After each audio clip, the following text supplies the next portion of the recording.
The committee will come to order. Welcome back, Secretary Bessent, to the best committee in all of Congress, the Ways and Means Committee. Since you last came before this committee, the average American has more money in their pocket from the working families' tax cuts. This filing season, refunds were up more than 11%, and tax refunds totaled nearly $325 billion. A family of four with two kids making $73,000 or less owed zero in federal income taxes.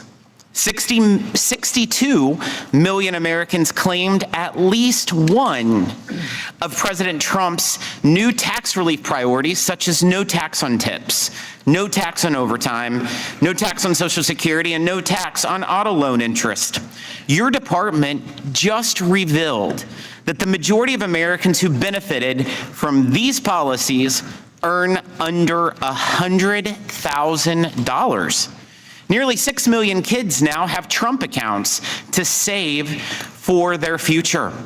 Nearly 40 million families claimed the child tax credit that was increased to $2,200 and permanently indexed for inflation so that the credit never loses value. Americans across the country are experiencing what tax relief means for them. At a hearing, a waiter from Arizona told us how he is using his tax savings from no tax on tips to start law school. A Texas steelworker said he can now afford to start a family from no tax on overtime. A couple in Texas adopted a second child with the help of the adoption tax credit. And in every community, working class Americans have their own version of the story because President Trump and Republicans in Congress delivered real tax relief. However, every single Democrat voted against this tax relief, hiding behind the false claim that these tax cuts only help billionaires. But we all know the truth. There aren't any billionaires who work for tips. I don't know any billionaires that work for overtime. There aren't any billionaires who rely on Social Security. There aren't any billionaires that need an auto loan to afford a car. Republicans targeted tax relief to the Americans whose paychecks were stretched thin by Democrat inflation that needed help. The working families tax cuts provided bigger refunds and bigger paychecks and permanent pro-growth tax policy. And it will make it easier to build, to invest, produce, and hire in America. Our economy is in the middle of a historic construction boom that means new jobs and opportunities for working class Americans. Factory activity grew every month this year and reached its highest level since May of 2022. Equipment investment rose 17%, and investment in intellectual property rose 11% in the first quarter of this year. In the same period, economic growth was driven by two things: investment and exports. Republican policies are making investing in America a solid bet for companies after decades of America's manufacturing power declining. The president's tax and trade policies work hand in glove to fuel the economic investment that creates great paying jobs.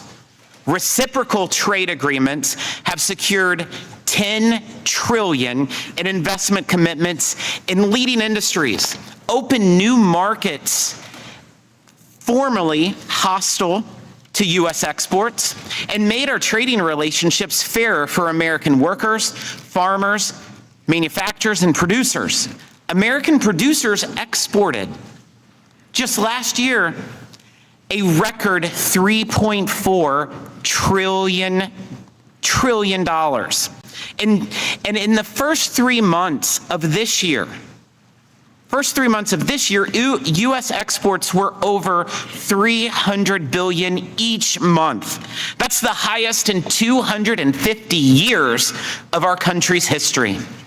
America is becoming less dependent on China, a goal long promised by Washington politicians with no actual progress until President Trump. Our trade deficit with China fell 32% last year to the lowest level since 2004. The Chinese recently agreed to purchase at least $17 billion annually in U.S. agriculture products through 2028, alongside more Boeing airplanes. President Trump and Republicans in Congress repealed the de minimis privilege that mostly benefited Chinese companies, shipping products, undercutting American producers and manufacturers. Our economic security is a cornerstone of our national security, and therefore must not be abused by bad actors. Yet this committee's investigation into U.S.-based non-for-profits revealed many are funded or operate under the influence of foreign countries like China. And they sow division and chaos in our communities that weakens America and strengthens foreign adversaries. Tax-exempt status is a privilege, not a right. We have called on the IRS to investigate and, if necessary, revoke the tax-exempt status of 11 different organizations who are the focus of our investigation. It is critical that the IRS take close look at tax-exempt organizations with documented histories of activity that destabilizes society and supports terrorism.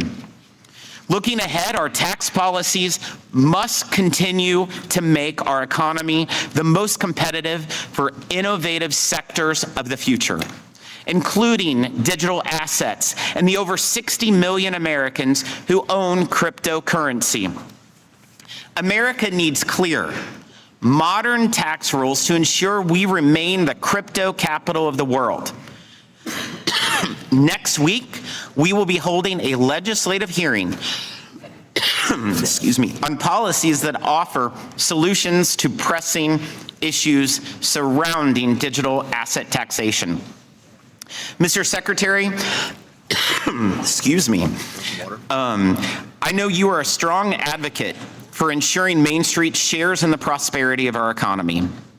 And I look forward to hearing how Treasury is implementing the working families tax cuts so that Americans who power our economy, workers, small businesses, farmers, manufacturers, and producers and innovators have a brighter future. I now recognize the gentleman from Massachusetts, the ranking member. Thank you, Mr. Chairman. Mr. Secretary, welcome, as always.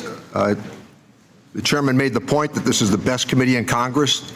That's likely to be one of the few things we agree upon this morning, as all know. And you hold, as I pointed out in the past, one of the most important jobs in the world as a successor to Alexander Hamilton. We hope that there'll be some explanations this morning about the failures of many of the economic promises that were made by the Trump administration. 70% of the American people disagree with the economic direction that the country has taken. Last time you visited with us, Americans were being socked with price hikes because of the tariffs, where you and I met in front of the Supreme Court that day when the Supreme Court took and heard the oral arguments because of the big, ugly bill. We fought on our side every step of the way, knowing and predicting what was to come. Higher costs, millions kicked off of health care, children going hungry, all in service to the wealthiest amongst us. Despite this, a rosy picture was painted about the Trump economy and what it might deliver. It's safe to say that almost on every front, those predictions from the administration have been wrong. Workers and families are being forced to stretch their dollars further every day, and the pain so clearly stems from many of these projects, including what was supposed to be a cessation of endless wars. We've watched the price hikes that are coming because of this tariff regime. And during testimony last year, you suggested that the Trump policies would lift the working and middle class and reinvigorate American manufacturing. It was stated that take-home pay and wages would increase. You relied upon consumer confidence data to tout the strength of the economy. You pointed out that inflation was improving and that costs, including food, energy, and shelter, would be coming down. And now we have a chance to reflect upon what actually happened, including the slow walking of the tariff refunds that are due. Families are forced to shell out $1,700 more last year to cover many of the costs that were estimated to be rosy here not that long ago. Between the tariffs, the Iran war, prices are rising faster than they have in years. Last month, the inflation rate ate up paychecks. Appreciated the chairman's position on pointing out that there has been a routine of 3% increases, but when you're paying more for everything else, that quickly goes away. The price of a tank of gasoline in many places has gone up by almost 50%. That's a staggering amount. And despite the bullish assessment in January that economic growth would hit 5.4% in the fourth quarter, that growth came in at approximately 0.5%, not even a full percentage point. That's not spin, those are facts. The administration continues to argue that down is up and to convince people that their pain should be subjugated to patriotic causes. Whether celebrating higher credit card delinquencies on households, they're spending more every day because of the economic policies of the administration. As if the $1,700 to cover the tariffs wasn't enough, estimates are now showing that the war in Iran has already cost households another $750. And while an extra $200 in gas costs might not be a lot for some folks in the administration, it sure is for a lot of working families. I'm sure we're going to hear that there are many attempts to save the economy by touting the refunds. Those refunds were eaten up almost overnight because of increases in gasoline prices. Tax refunds fell short of the promises by 65% and have been completely wiped out, as I noted, by price hikes. The president's attention remains everywhere but what's most important. As he said, he's not thinking about people's financial situations. He tends to be focused on more vanity projects, including a ballroom and an arch, and painting the reflecting pool. We are now ready for a cage fight on the South Lawn and perhaps a $250 bill with his photograph on it. We look at what has happened recently with the slush fund that was created, and our Republican colleagues continue to go wobbly on their defense, perhaps not understanding how this is playing with the American people. I know the administration has been busy trying this week to explain all of it, telling members of Congress that the slush fund is dead, apparently not consistent with what the president offered but 24 hours ago. Let's be real. The $250 bill might be needed because of the price hikes that are coming to the American people. Americans have made this very clear. 77% say the policies have increased the cost of living, and more than half say it's worse than they can previously remember. Consumer sentiment is currently at a record low. The savings rate for American has dropped to 2.6%, cut in half in just a year. When we look at this economy, we see failure upon failure. The policies that have been proposed have really not worked for average Americans. Families are getting crushed, and we would suggest today that a new course of action needs to be taken. Republicans have made it clear that they don't want to put a stop to the chaos, but Democrats are unwavering in our fight for American families to lower cost and to end the harm that is being done. Thank you, Mr. Chairman. Thank you, Ranking Member. Today's sole witness is United States Secretary of the Treasury, Scott Bessent. The committee has received your written testimony, and it will be part of the formal hearing record. Secretary Bessent, you have 5 minutes to deliver your remarks, and you may begin when you're ready. Good. Chairman Smith, Ranking Member Neal and members of the committee, thank you for convening today's hearing. I'm grateful for this opportunity to discuss President Trump's 2027 budget, which builds on this administration's progress in unleashing a new era of economic expansion. I last appeared before this committee just a few weeks before the House passed the Working Families Tax Cuts. So on the heels of the most successful filing season in IRS history, I'd be remiss if I did not begin by thanking the committee for helping to deliver this once-in-a-generation bill to the president's desk. This tax day, under President Trump, we celebrated how much more money hardworking Americans kept, not how much the government took. Over 62 million tax returns claimed at least one of President Trump's signature new tax cuts. No tax on tips, no tax on overtime, deductibility of American car interest loans, and an enhanced deduction for low and middle income seniors. All told, the average refund increased by over 11%, with total refunds increasing by 18%. But as important as what the legislation achieves, it is what it prevented. If opponents of the Working Families Tax Cuts had had their way, our economy would have absorbed the largest tax hike in its history, over $5 trillion. 90% of American taxpayers would have seen their standard deduction slashed, while 40 million families would have seen their child tax credit halved. Instead, this committee held the line, and the American people had a better tax day because of it. Notably, President Trump's pro-growth policies don't stop at putting more money back in the pockets of working and middle-class families. They extend to placing the American dream within closer reach of their children. For context, nearly 40% of Americans have no exposure to U.S. equities, no stakes in the companies they helped to build. Trump accounts represent a profound reimagining of that arrangement.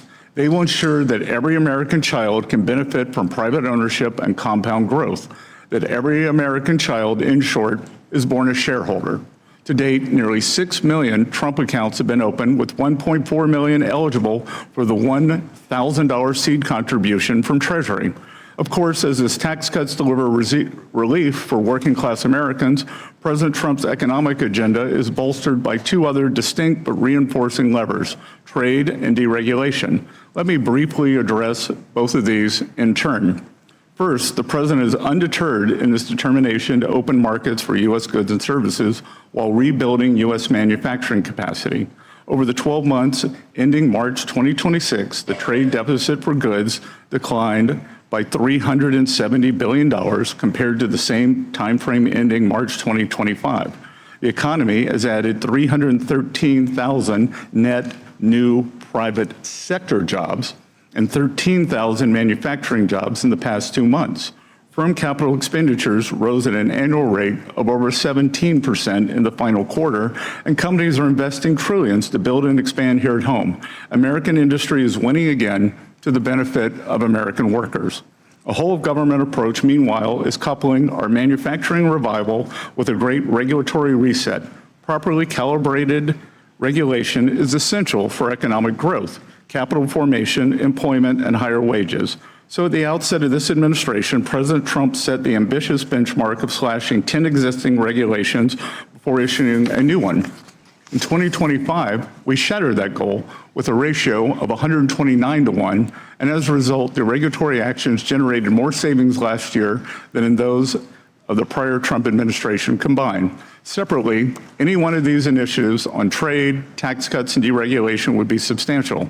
Taken together, they are transformative. Before President Trump took office, our trading partners exploited America's markets, our regulatory state smothered businesses, and our tax code was poised to punish workers and job creators. Today, his policies are driving lower taxes, bigger paychecks, and broader prosperity. So I thank this committee for its partnership in this critical work, and I look forward to building upon our strides through the president's budget for the year ahead. Thank you. Thank you. We'll now proceed to the question and answer session. Mr. Secretary, yesterday in the Senate, you received a lot of questions from the Democrats over the anti-weaponization fund, which Acting Attorney General Todd Blanche said on the record is dead. You also told the Senate Finance Committee over and over and over and over a few more times again that you cannot discuss the settlement or the case due to ongoing litigation. Can you please set the record straight right at the top of this hearing so members do not need to use their limited time asking you questions you cannot answer? What is the status of the fund, the settlement agreement, and what part did IRS CEO Mr. Bessent play in both? Good. Thank you for this question, Mr. Chairman. I said yesterday that Einstein's definition of insanity is asking the same question over and over again and expecting a different answer. Let me be clear, as we've done throughout this matter, the Department of Treasury is following the direction of the Department of Justice. Acting Attorney General Todd Blanche testified on Tuesday that the government will not be moving forward with the fund. We intend to comply with that direction and Attorney General Blanche's direction. I do not have any details into what that means at this time, but I will note that even the Acting Attorney General Blanche's statement Tuesday, this matter is still subject to ongoing litigation, so I'm unable to comment further on it. That means I'm also not able to discuss any part of the settlement agreement. As with all department litigation, the Department of the Treasury and the IRS are represented by the Justice Department, so any additional questions about the settlement or the fund should be directed to Acting Attorney General Todd Blanche. To your point about Mr. Bessent, while I cannot speak on his behalf, I will note that the settlement agreement calls for the United States to issue an apology to the plaintiffs for, among other things, leaking their tax returns. Mr. Chairman, President Trump is a great American who has endured over 10 years of harassment and weaponization from all levels of government. No American should be targeted for political reasons. Thank you, Secretary, for starting out with that information. This tax filing season was the most historic because of the tax relief delivered to working class families through the Working Families Tax Cuts. How much total tax relief did Americans get just this tax season? Approximately $325 billion, Mr. Chairman. And how much did the average individual tax refund increase? The average refund increased by more than 11%, but that does not reflect the dollar value. As the ranking member likes to say, we overpromised and underdelivered. That is incorrect because so many people owed taxes last year that the dollar increase was actually much larger, going from negative to positive. As I travel the country, I have so many taxpayers who thank me because they had to pay last year and they got a refund this year. So how many taxpayers claimed at least one of President Trump's priorities of no tax on tips, no tax on overtime, no tax on Social Security, or the auto loan interest? Approximately 62 million filers, or about 44%, Mr. Chairman. And so what percent of tax filers who received a tax cut in filing season earned less than $100,000? Just over 70%, sir. 70%. 70. So what percent of waiters and other tipped workers who received a tax cut, thanks to the no tax on tips, earned less than $100,000? 90%. 90? 90. That's helping people that need it the most. Funny, Democrats always claim that the Working Families tax cuts were for billionaires. Mr. Secretary, I'm sure you know a lot of billionaires. Do you know any billionaires that was able to use the no tax on tips deduction? I have plenty of billionaires I give tips to, but not monetary tips, sir. Do you know of any billionaires that was able to use the no tax on overtime deduction? No, sir. Absolutely not. But you'll hear all day today that this tax cut was for the billionaires. But the evidence proves differently, and so I greatly appreciate that. I'm sure we will hear about inflation in the economy today, too.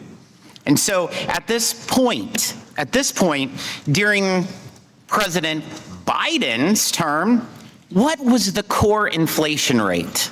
6.2%, which led us to the worst inflation in 49 years, sir. Absolutely. And was the highest under Biden? What was the highest? 6.6. 6.6. September of 22. And so what is core inflation this very second? 2.8%. 2.8%. But at this time, during the Biden administration, it was 6.2? Yes, sir. Wow. You wouldn't think that was the case based on the rhetoric coming from the other side, but that's what we're going to get. The Working Families Tax Cuts renewed and revamped the Opportunity Zone programs to ensure that rural communities get their share of the benefits. The law provides incentives that will drive an estimated $100 billion in new investments into rural communities, helping small businesses and working families in underserved, often overlooked areas of the country. How is the Trump administration implementing this improved Opportunity Zone program to ensure rural communities that I represent are in fact benefiting in the way Congress intended? And how is Treasury utilizing the new transparency requirements within the program to reinforce this effort to target those underserved communities? Mr. Chairman, as someone who grew up in a rural community, I'm very excited by the prospect of these opportunity zones being available there. I think it is new and important seeing the success, and I'm also excited by the permanence. And I would also point out that many members from the other side of the aisle have called Treasury concerned about losing opportunity zones in their districts or states in the case of senators. And I pointed out to them that they voted against them, but we will work with them on these opportunity zones. Congress wanted to reach all levels, and we are working on transparency requirements, which are critical because to make sure that the investment is reaching the rural communities, small businesses, and local projects. Thank you. On January 5th, 2026, through the hard work of both you and your staff, the Treasury Department secured a side-by-side agreement that largely exempts U.S. headquartered multinational enterprises from the OECD's income inclusion rule and undertaxed payments rule. This is a major win for U.S. tax sovereignty. How confident are you that this agreement will be respected and fully implemented by OECD members, particularly in the European Union? I believe that we have the tools necessary that if our sovereignty is not respected, to counteract any failures to enact this. And I believe this is important because with this, the money comes into the U.S. Treasury rather than foreign treasuries, Mr. Chairman. What I would say, Secretary, you can count on us as working hand in glove as allies, because Congress can also move legislation to make sure that they honor this. And we're willing to do that if they do not honor your commitment. And Mr. Chairman, I will point out that my friend Senator Wyden complimented the side-by-side when he was back in Oregon recently. It's great to hear. What monitoring has Treasury put in place to ensure that U.S. companies are not still subjected to the discriminatory treatment? We frequently meet with the companies, and we have active engagement with the OECD on this matter. Thank you. I now recognize the ranking member. Thank you, Mr. Chairman. A reminder that members of the committee, they get to decide how to allocate their 5 minutes as long as they're within the framework of the questions that they wish to ask. So, Mr. Secretary, were you or any employee of Treasury informed of the settlement that the Attorney General entered into with the plan of the fund? Again, Congressman, there's ongoing litigation, and as I said, I'm unable to answer. Fine. So I think we can agree upon this. There were 400,000 taxpayers that had their tax information leaked when Charles Littlejohn released that information. We all agree no citizen should have their taxpayer information leaked. That's a clear violation. But if we follow the logic of what has been proposed, then the suggestion would be that these 400,000 people would be never subject to any sort of IRS oversight? Again, I'm unable to comment on that. Okay.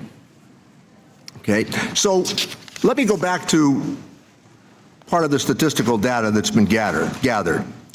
With Barnstable, Massachusetts, which is a central hub on Cape Cod for commercial and transportation activity, they rely upon tourist dollars. It's a big deal. Over the last year, there's been a 54% decrease in Canadian tourists. We're slow walking the tariff refunds. You and I were there, as I reminded the audience today, when the Supreme Court heard those arguments, and the suggestion was that the tax refunds were going to proceed expeditiously. That is not happening. There have been arguments that somehow that they've been slow walked on purpose because they did cost $166 billion, which would come from revenue that previously had been allocated. In Las Vegas, those who fly into the Harry Reid Airport, 4.9 million people flew in last year. That's down by 12%. The positions that we have taken on the tariffs, the positions that we have taken on trade, have really been inconsistent with previous presidents and previous administrations. We understand how tariffs might be used to penalize an adversary, but the application of these tariffs are not working for the American family because of the price increases that are being experienced, particularly in the agricultural states where we can see where much of the political turmoil is now playing out. Ground beef is up by 20%. As I noted earlier, gasoline 51%. Airfares have spiked by 20%. And everywhere that we turn, there's a price hike because of the economic policies that the president has embraced. Inflation has hit 3.8%. We've watched how now perhaps we're going to change the independence of the Federal Reserve Board for the purpose of complying with some political suggestions. Let me suggest here that we think that the independence of the Federal Reserve Board, and in fact, the independence of the former chairman of that board, helped to guide us through a very rocky period of time. We watched how that service was denigrated time and again, despite the fact that it was an honest, patriotic effort that was made by that chairman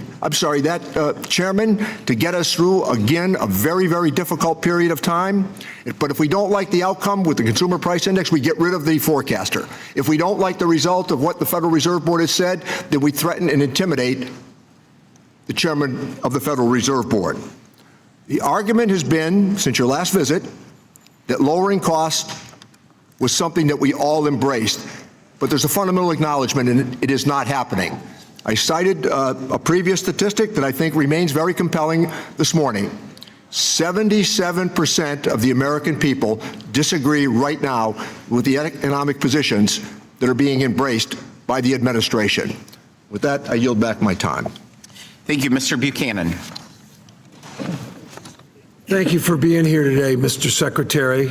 Passing the working family tax cuts was a major win for all Americans. In addition to the record tax refunds that millions of Americans have received, I'm especially excited about the law as it pertains to small business. 100% bonus depreciation for business investment will boost the economic growth in manufacturing by encouraging small business to invest in America. Someone that's been in business for a lot of years, I can tell you the reality is very much the case. In addition, the permanent 199A small business deduction will make it easier for small businesses to create jobs and reinvest in their corporations or operations. More than anything else, I'm excited about the fact that we made a lot of this permanent. It'll make a huge difference going forward, and it has already. Working families tax cuts are ensuring that American businesses can thrive and grow in the economy. I had the good fortune of being chairman of the Florida Chamber. We had 130,000 businesses, and these tax things, I can tell you, make a big difference. And the guy who's Mark, who's CEO, made that reference to me many times. Mr. Secretary, the small businesses in my district tell me 100% bonus depreciation is so important that that decision is key to their buying equipment and other things. What's your thoughts on that, or your experience on the bonus depreciation part? Congressman, I believe that the bonus depreciation, the full deductibility of the equipment is one of the greatest driving forces we are seeing in our manufacturing and, in fact, our Main Street revival. And I think equally important is the permanence. the Republican Congress made this permanent. So great certainty, and the 20% pass-through rate is also made permanent, is giving small business permanence. And can you touch on 199A? That's a big thing for a lot of people in the district. It levels the playing field with the corporations where they got cut 35 to 21 or whatever, or 20. But this will give that 20% will make a big difference. But I wanted to get your thoughts and what you're seeing. Yes, sir. It gives the average small business about $7,000 more per year. And the small business deduction cuts taxes for 8 million small business owners by 4,600. And again, what is important here is the certainty and the permanence. It allows the small businesses to hire, to invest, and plan for the future. And then let me just touch on in my district, being in Florida, we have a lot of, obviously, seniors, one of the, I think, the fifth most seniors in the country in terms of that. And they're excited about this cut. I think it's 200,000 seniors that I have in my district, but the number is a huge number across the country. Where is that at today? And I think more importantly to me, or one of the big things, is to making sure we're talking to a lot of our seniors, because most of them are taking advantage, but my sense of it is not all of them are taking advantage. What are we doing to communicate with the seniors that haven't taken advantage of the opportunity? Congressman, I was just down at the Villages in Florida, the largest retirement community, not in the United States, but in the world. And I cannot tell you the enthusiastic reception that them being able to keep most of their Social Security has made. And these are not the well-to-do people, maybe at the Villages, but in general, that when we saw the senior deduction, 68% of the filers made less than $100,000, and 96% of the filers, 96% make less than $200,000. Yeah, for many years I'd go to these hearings or different meetings that we'd be involved in, many times with senior organizations, and they always complained or thought about, when are we going to address, we've paid taxes once on Social Security, we got to pay it again. So that's a big deal. But I just want to make sure we're doing everything we can to communicate with them so they can take advantage of it. Most have, but there's many that haven't. But thanks for your leadership and all you've done for the country. Good, thank you, sir. And Treasury is working with Social Security Administration to make sure everyone is taking advantage of this. With that, I yield back. Thank you. Mr. Doggett. During your tenure as Treasury Secretary, has the IRS recommended that any taxpayer be granted immunity from an audit for their taxes? Again, one portion of that is under litigation, so I'm not able to. Yes, sir. It isn't a question of being not able, it's being not want to. But my question is about, as I said, thank you, sir. There is litigation. Reserving my time, my question to you again is, definition of insanity. In the ordinary practice of the Treasury Department, has there ever been a recommendation that a taxpayer be granted immunity from an audit of their taxes? Sorry, what was that? Same question. Has the IRS recommended that any taxpayer be granted immunity from an audit of their taxes? Again, I'm unable to answer that. You can answer it. You refuse to answer. Can you tell the American people, in the history of the Treasury Department, has there ever been a taxpayer who's been recommended to have immunity from an audit of their taxes? Has there ever been a taxpayer who had his tax returns released to his family and every employee? So I'll take that as a no. Let me ask you, sir, since you say you're relying to the president. Thank you. I reserve my employees today. Maintaining my time, and since you refuse to answer, let me ask you, since you say you're following the advice of the Attorney General, the former criminal defense attorney for Mr. Trump, as you know, the Attorney General cannot compromise a tax dispute unless it's referred to him from the IRS for prosecution or defense. Have you ever been involved in any way in a decision to refer a tax dispute to the Attorney General? Again, I cannot comment on that. You can't comment. Your argument here that you can't comment in this case makes as much sense as President Trump saying that he cannot. I understand you want to talk over me, but you're not answering the question, because you may have defined insanity by referring to Einstein, but your appearance here today and yesterday in the Senate defines deception, and that's what you're doing to the American people. Isn't it correct, sir, that the financial management service within the Treasury Department must give approval before any payment can be made from the judgment fund? Sir, we administer the payments. Yes, sir. You give approval to it. And No, sir, we administer them. You make a sign off on them being. We administer them just like if you tell your bank to wire money. Did Brian? Does not Yes, sir. say do not pay. You shouldn't pay your All right. Visa bill. Did Brian Morrissey, who had been only confirmed by the Senate a few months earlier as Treasury General Counsel, do a good job for you? Can you answer that just with a yes or no? Yes. Yes, he did. And as you know, he abruptly resigned rather than be associated with the CD Trump slush fund deal and didn't sign off on anything. Can you pledge to the committee? I'm asking you a question, sir, if you'd listen to it. Can you pledge to the committee that you will assure that no retaliation occurs against the career IRS employees who wrote the 25-page memo asking the Department of Justice to halt action on this outrageous audit immunity deal? Sir, we follow the law. Okay, well, will you follow the law and assuring the committee that you won't retaliate against those courageous career employees? We always follow the law. What's involved here, sir, is the most corrupt deal in American history. Truly incredible that a president of the United States could come in and sue the people of the United States for $10 billion and then walk off with an immunity deal that no other American has ever had, nor could they receive, and to get that immunity deal from his former criminal defense attorney, who he has appointed as acting attorney general. This is the kind of corruption that would permit the Trump family, if the Wall Street Journal is correct, that Trump earned $5 billion from his crypto bills last year, to pay him or not pay him as he feels it's smart to do.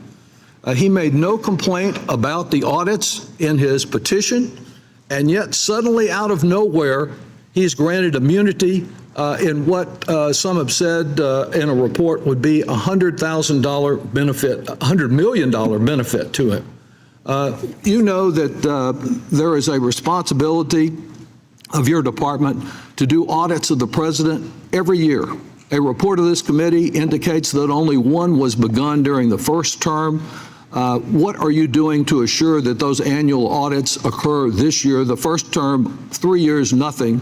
Has anything been done this year to fulfill that responsibility? Again, sir, due to IRS. I'm not talking about IRS Rule 6103, which prohibits the discussion of taxpayer information. It doesn't. It doesn't prohibit your. This is how we got there with Mr. Littlejohn. Yes, sir. It doesn't prohibit you indicating what you are doing to assure complicity with the law and with the practice, long-standing practice of the Internal Revenue Service. So I think we can assume from your deception today that nothing's being done, and this president is being treated in a way that no other president, no other American citizen has ever been treated. I would agree with that, in an incredibly corrupt deal. I would agree he is being treated the way no other person has ever been treated. Mr. Smith. Thank you, Mr. Chairman, and thank you, Mr. Secretary, for being here today. I think these conversations are certainly enlightening and maybe sometimes even entertaining to hear some of the items that are brought up, if it weren't so sad. But I appreciate many of my colleagues whom I respect speaking out against tariffs. Let me remind folks that after all the criticism of President Trump during his first term relating to tariffs, a few other things too, but in this case tariffs, unified Democratic control for 2 years resulted in no action on tariffs, and quite honestly, disengagement on trade altogether that I think brought disrespect to our country and I think damaging in many ways.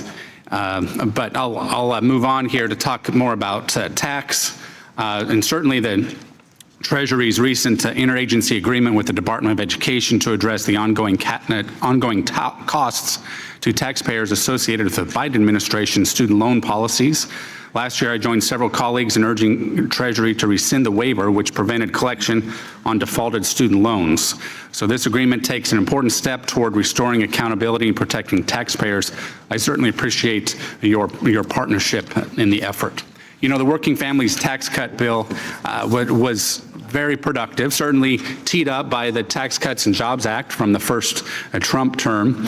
And it's interesting, you know, in the meantime, we had a bipartisan bill where we had many of my colleagues, both sides of the aisle, vote for so many things from the Tax Cuts and Jobs Act. And then when we even added more middle-class advantages, whether it's Trump accounts, whether it's a school choice, whether it's the tax relief for overtime, likewise for seniors, I mean, the list goes on. But because there was no chance that President Biden would sign that, they voted against it. So when there was a chance that President Biden could have signed a bill, now it didn't get through the Senate, obviously, but when that seemed to be the situation, they opposed it.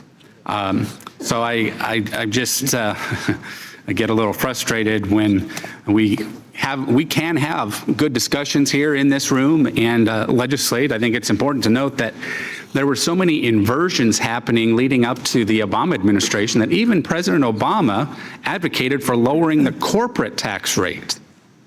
Now, he advocated a rate that didn't have enough support here. President Trump came in, he advocated for a considerably lower rate, and we legislated basically right in the middle.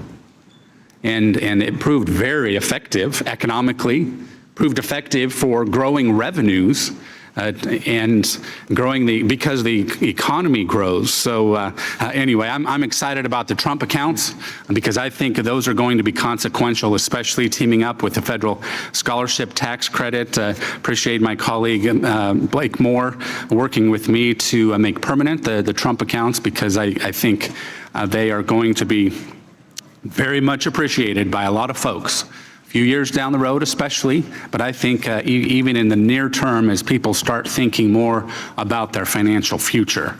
Now, a lot's been said about various things and certainly the president, but I know that there's been quite a bit of chatter from the other side of the aisle regarding the president's investments. I'm just wondering if you could set the record straight on this and explain how there have been mischaracterizations during the process and mischaracterizations of the law, perhaps. I want to be very clear on this. President Trump's investment holdings are maintained exclusively in fully discretionary accounts managed by independent third-party institutions who have sole and exclusive authority over all investment decisions, including asset allocation, trading, rebalancing, and portfolio management. They receive no advance notice of trades, cannot alter or override the manager's strategies or models, and unlike Congress, this was intentionally designed to maintain a clear separation between President Trump and the independent third-party investment managers overseeing his account. Thank you, Mr. Secretary. And let me just close by saying that the American people are wanting us to have good conversations, thoughtful conversations, reasonable conversations, and I think thoughtful and reasonable individuals know that what we did with our tax policy has been good. Thank you for your role in that, and I want us to work together for the betterment of our economy moving forward, just as the American people would expect us to do. Thank you. I yield back. Thank you, Mr. Thompson. Thank you, Mr. Chairman. Mr. Secretary, thank you for being with us today. You were here a year ago. You came before the committee, and you closed your testimony by saying the president's bold leadership had laid the foundation for what you called a golden age economy. More recently, you said the economy could grow by at least 3.5% this year, and that Americans would see a non-inflationary boom.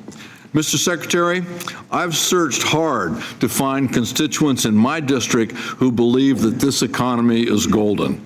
In fact, many of them are struggling more today than they were the last time you were in front of this committee. Personal savings are shrinking, disposable income is down, and families are paying more and more for basic necessities. So I would like to ask you a couple of yes or no questions about this golden economy. Electricity bills are up 8.5%. Is that golden? Sir, you can ask. Yes or no? You can ask Yes me a or question. no? You can't tell me how to answer it. So. Okay, let me put it this way, Mr. Secretary, because you're obviously not here to answer questions. I am here to answer questions. It's my time, Mr. Secretary. It's my time. Health insurance costs are up 26%. That's not golden. Child care costs are up 9%. That's not golden. Gas prices are up nearly 50%. That's not golden. Grocery prices are still straining family budgets. That's not golden. Mr. Secretary, working families don't feel like they're living through a golden age. And while H.R. 1 may have delivered modest tax cuts for some Americans, many families are seeing those savings wiped out by higher costs everywhere they shop. Is that what this administration considers a golden age? And it's rhetorical, so you don't even have to try and talk over me. Secretary, Mr. Secretary, what should I tell my constituents when they ask about these costs? Farmers who are being hit by high costs of fuel and fertilizers, who can't get their product to market because of the war in Iran. Tell them it's golden? You should tell them that we've had 2.6% economic growth since President Trump took office, despite the Democratic... These farmers are pretty smart, Mr. Secretary. Well, no, people in California, one person... Reclaiming my time. These farmers are pretty smart, Mr. Secretary, and they're not going to fall for that line. I understand your unwillingness to testify and answer questions about details regarding the IRS settlement with the Trump administration due to ongoing litigation. But at the end of the day, your department, the Treasury Department, and specifically the IRS, is going to have to carry out its demands. And let me be very specific about what those demands are. The settlement says the IRS is prevented from raising any and all claims against the president with respect to any tax return filed before May 19th, 2026. So, Mr. Secretary, as the head of the Treasury Department, you will be in charge of carrying out the demands of this settlement. So let me present a real, true scenario for you. If on May 18th, President Trump files an amendment to his 2024 federal tax return, and the amendment says, quote, I'm owed an extra $10 billion. That's the amount that he sued the IRS, that I forgot to claim on my tax return. Is it your opinion that the settlement agreement signed by Todd Blanche, the acting attorney general and President Trump's former personal attorney, would require you to pay President Trump $1 billion, no questions asked? We will follow Justice Department. Okay, you won't answer that either. Do you think this is something that the American people should know? How can you sit here and not provide any answers to the American people? Because I follow the law, Because it is astonishing to me that the president didn't know about this deal before it was signed. Of course he knew about it. He directed it. So why not cash out on his get out of jail free card? As I read it, he can absolutely file an amendment to his tax return and claim a giant tax refund. And you have to sit there and watch while he robs the Treasury, and more important, while he robs the American people blind. That's as unacceptable as you refusing to answer questions posed to you by the members of this committee. I yield back. Mr. Kelly. Thank you, Mr. Chairman. Mr. Secretary, thanks for being here. As you know, the beatings will continue until morale improves. Well, this is the beginning of the Charles Dickens. Given that the Democratic House has a 17% approval rate, now I see why. No, this is the opening of a Charles Dickens novel, is it not? So it was the best of times, it was the worst of times. It was the age of wisdom, it was the age of foolishness. It was the epic of belief, it was the epic of incredulity. It was a season of light, it was a season of darkness, it was the spring of hope, it was the winter of despair. How well that describes what we're going through. I will remind my friends on the other side that we had double-digit inflation in the prior administration. The president inherited one of the worst situations he could possibly do. The cost of gasoline, by the way, in June of 2022 the average was $5.16 a gallon. As of June 4th, it's now $4.51 a gallon. So facts are a funny thing. Use the ones that actually are true, or bend them to anything you want. What I really want to talk to you about, though, is part of what we did when we first did Tax Cuts and Jobs Act was something called opportunity zones. And I'm going to invite you to come to Erie, Pennsylvania. Erie, Pennsylvania was at one time a thriving city, but fell on very, very hard times. But when we did the Tax Cuts and Jobs Act with the opportunity zones, this encouraged private investment, not taxpayer dollars, but private investment going into areas where the government would have wasted its money, and does oftentimes, but say to private investors, you know what? Using the tax code, we're going to give you an opportunity to invest in something while other people would usually walk away from it. I got to tell you, in Erie, under the leadership of key stakeholders and local leaders such as the Erie Downtown Development Corporation and the strategy of Erie Refocus Plan, the city committed itself to a goal of revitalizing its downtown waterfront while building on its industrial heritage. Using opportunity zones as a catalyst, Erie has leveraged more than $40 million in private investment. This investment created 110 new residential units, revitalized more than 100,000 square feet of commercial space, restored 8 historic properties, and brought a grocery store to a neighborhood previously designated as a food desert. One of the things I wanted to talk about, because under this new plan, we decided, hey, you know what? We did some great jobs when it came to cities. Let's look at rural areas. So what I'm going to ask you to do, if you would, please come to Erie, where you can see how these things worked in living color to real people in real time. How we're revitalizing a community. The job you've done is incredible, by the way. The only thing I question, what keeps you getting up in the morning and come into things like this when you know all that work that you do, all that time that you spend, all your staff works to make it better for the American people? The hell with this idea of it being a Republican idea or a Democrat idea. Why don't we just look like what's best for America? Well, the representative, first of all, I have heard that Erie is a poster child in a great way for opportunity zones. So I look forward to coming and visit, and I look forward to visiting the rural areas in your district. And also, as I said earlier, many representatives, senators from the other side of the aisle have called me to ask for guidance on opportunity zones. I pointed out that they voted against them, but that is why I come in, to help the American people. We can overcome partisan differences, that they voted against them. It is in statute now, and we will make it work for all the American people. You know what, and I appreciate that, so we'll get with you that, because I have 2 friends in the Senate right now that represent Pennsylvania. They are sometimes would have been described as polar opposites. They're not. So between Senator Fetterman and Senator McCormick, we have 2 people in the Senate now working together to do the best things that they can do for the state they represent and the nation that they work for.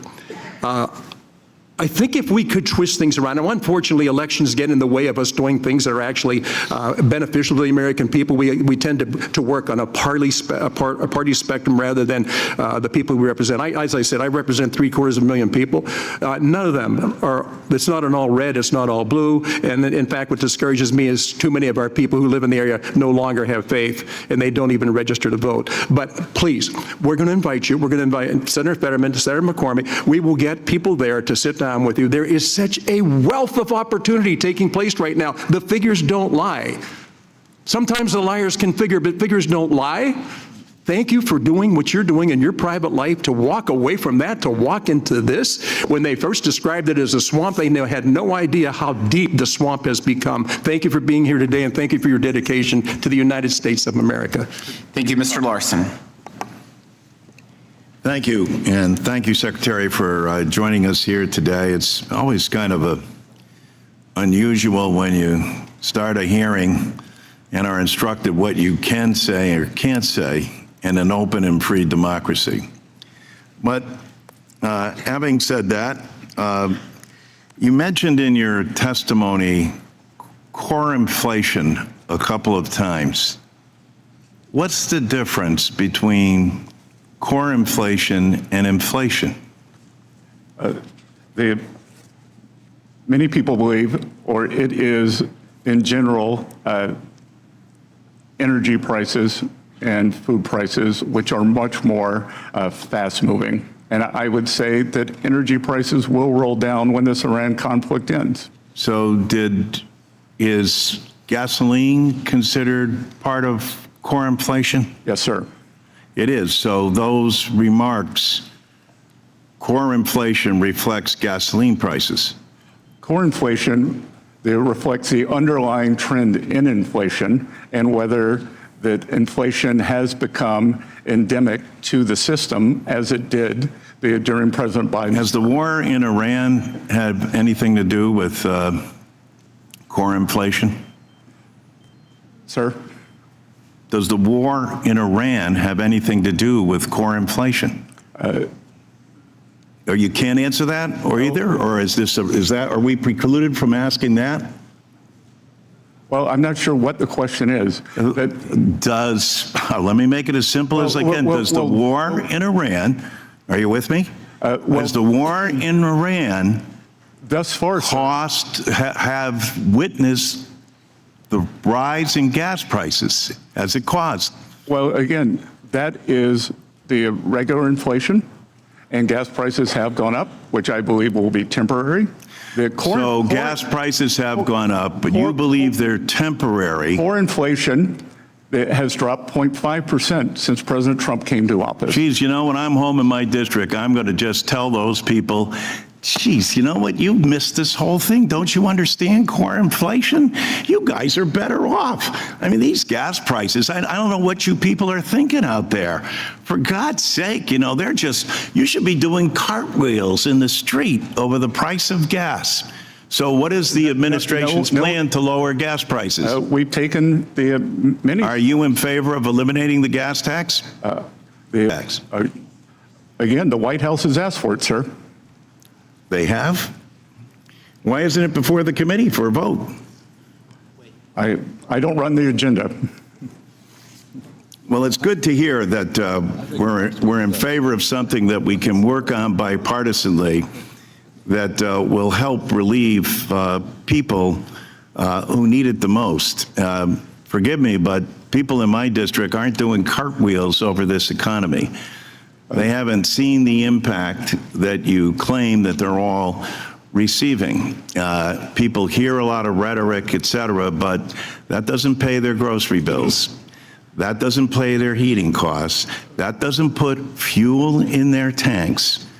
That doesn't help them get through the day-to-day grind of their lives. And so coming here and filling us with platitude and telling us how grateful we should be to the Trump administration for everything that it's done.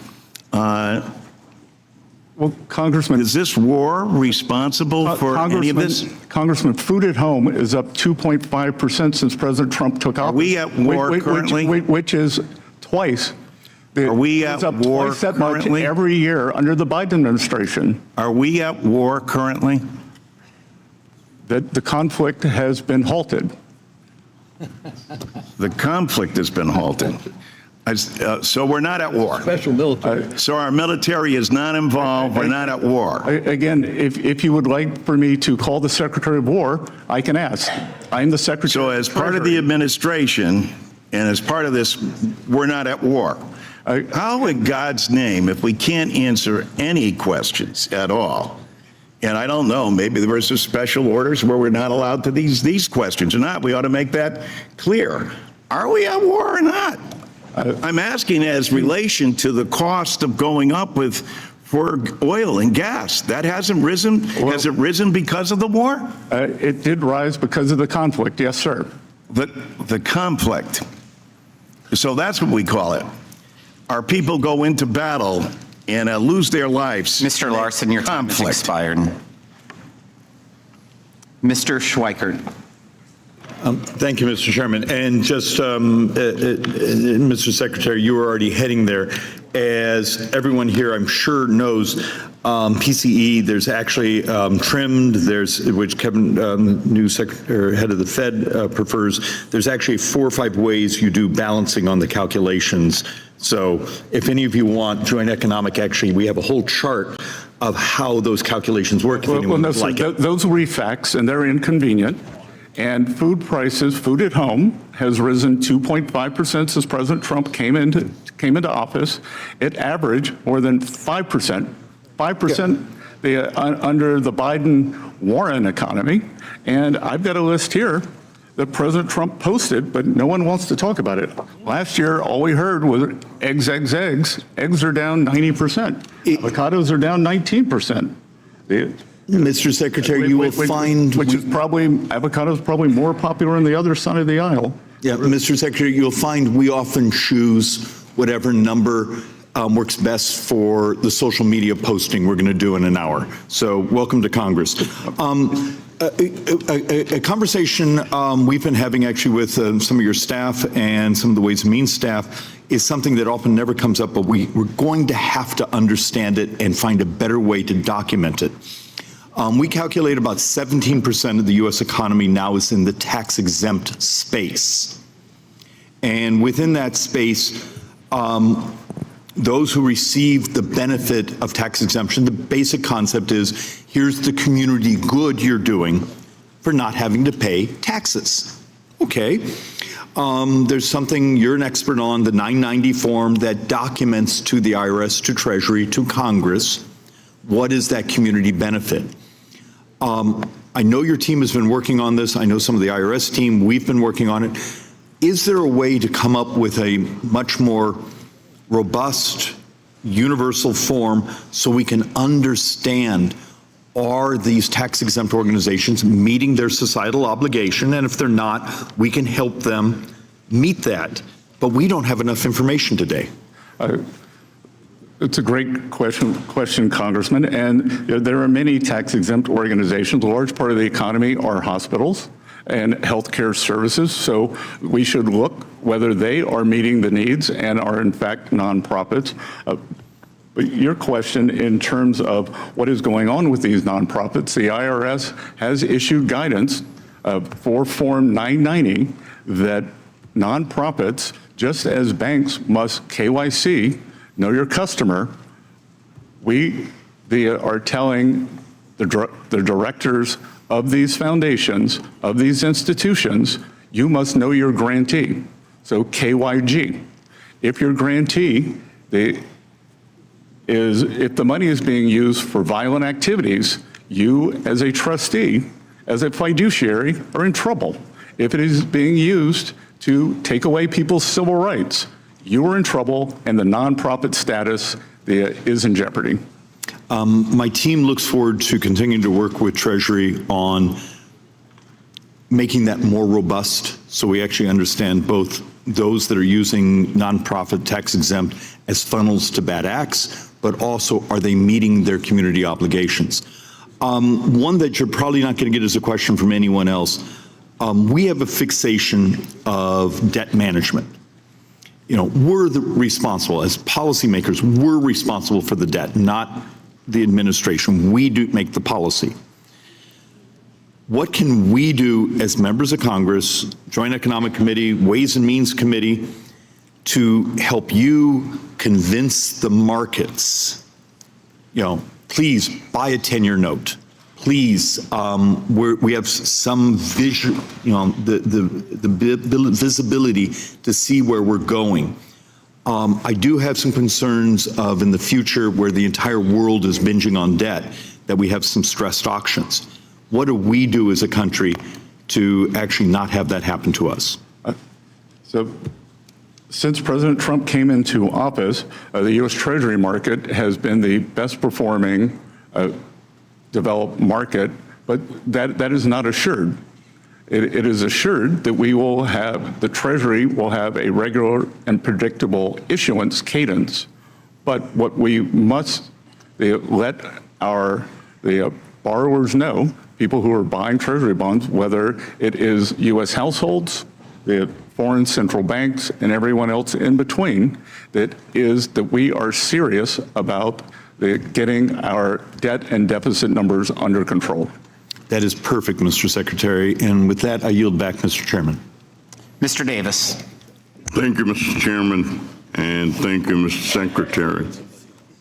Secretary Bessent, as of April 18th, taxpayers received about 3.4 million delayed refund letters. Illinoisans received 110,000. Texans, Floridians, and New Yorkers each received over 200,000, and Californians received 400,000. Almost 3 months ago, on March 9th, Representative Sewell and I ask you for basic information to demonstrate that Americans are actually getting their delayed refunds. Last month, I requested a meeting with the appropriate staff at the IRS or Treasury for this information. It was not until this morning that I received a response from Treasury. And although the letter contains some high-level information, it is insufficient to reassure me that Americans are receiving their refunds quickly. For example, the information in this morning's letter is substantially outdated. Today's letter cited 2.2 million CP 553 e-notices, when a separate document you sent me a few weeks ago cited 3.4 million notices as of April 18th. Also, the information in today's letter fails to convey the current number of unique taxpayers whose refunds were delayed. Nor does today's letter give a clear understanding of how quickly taxpayers are waiting on their delayed checks.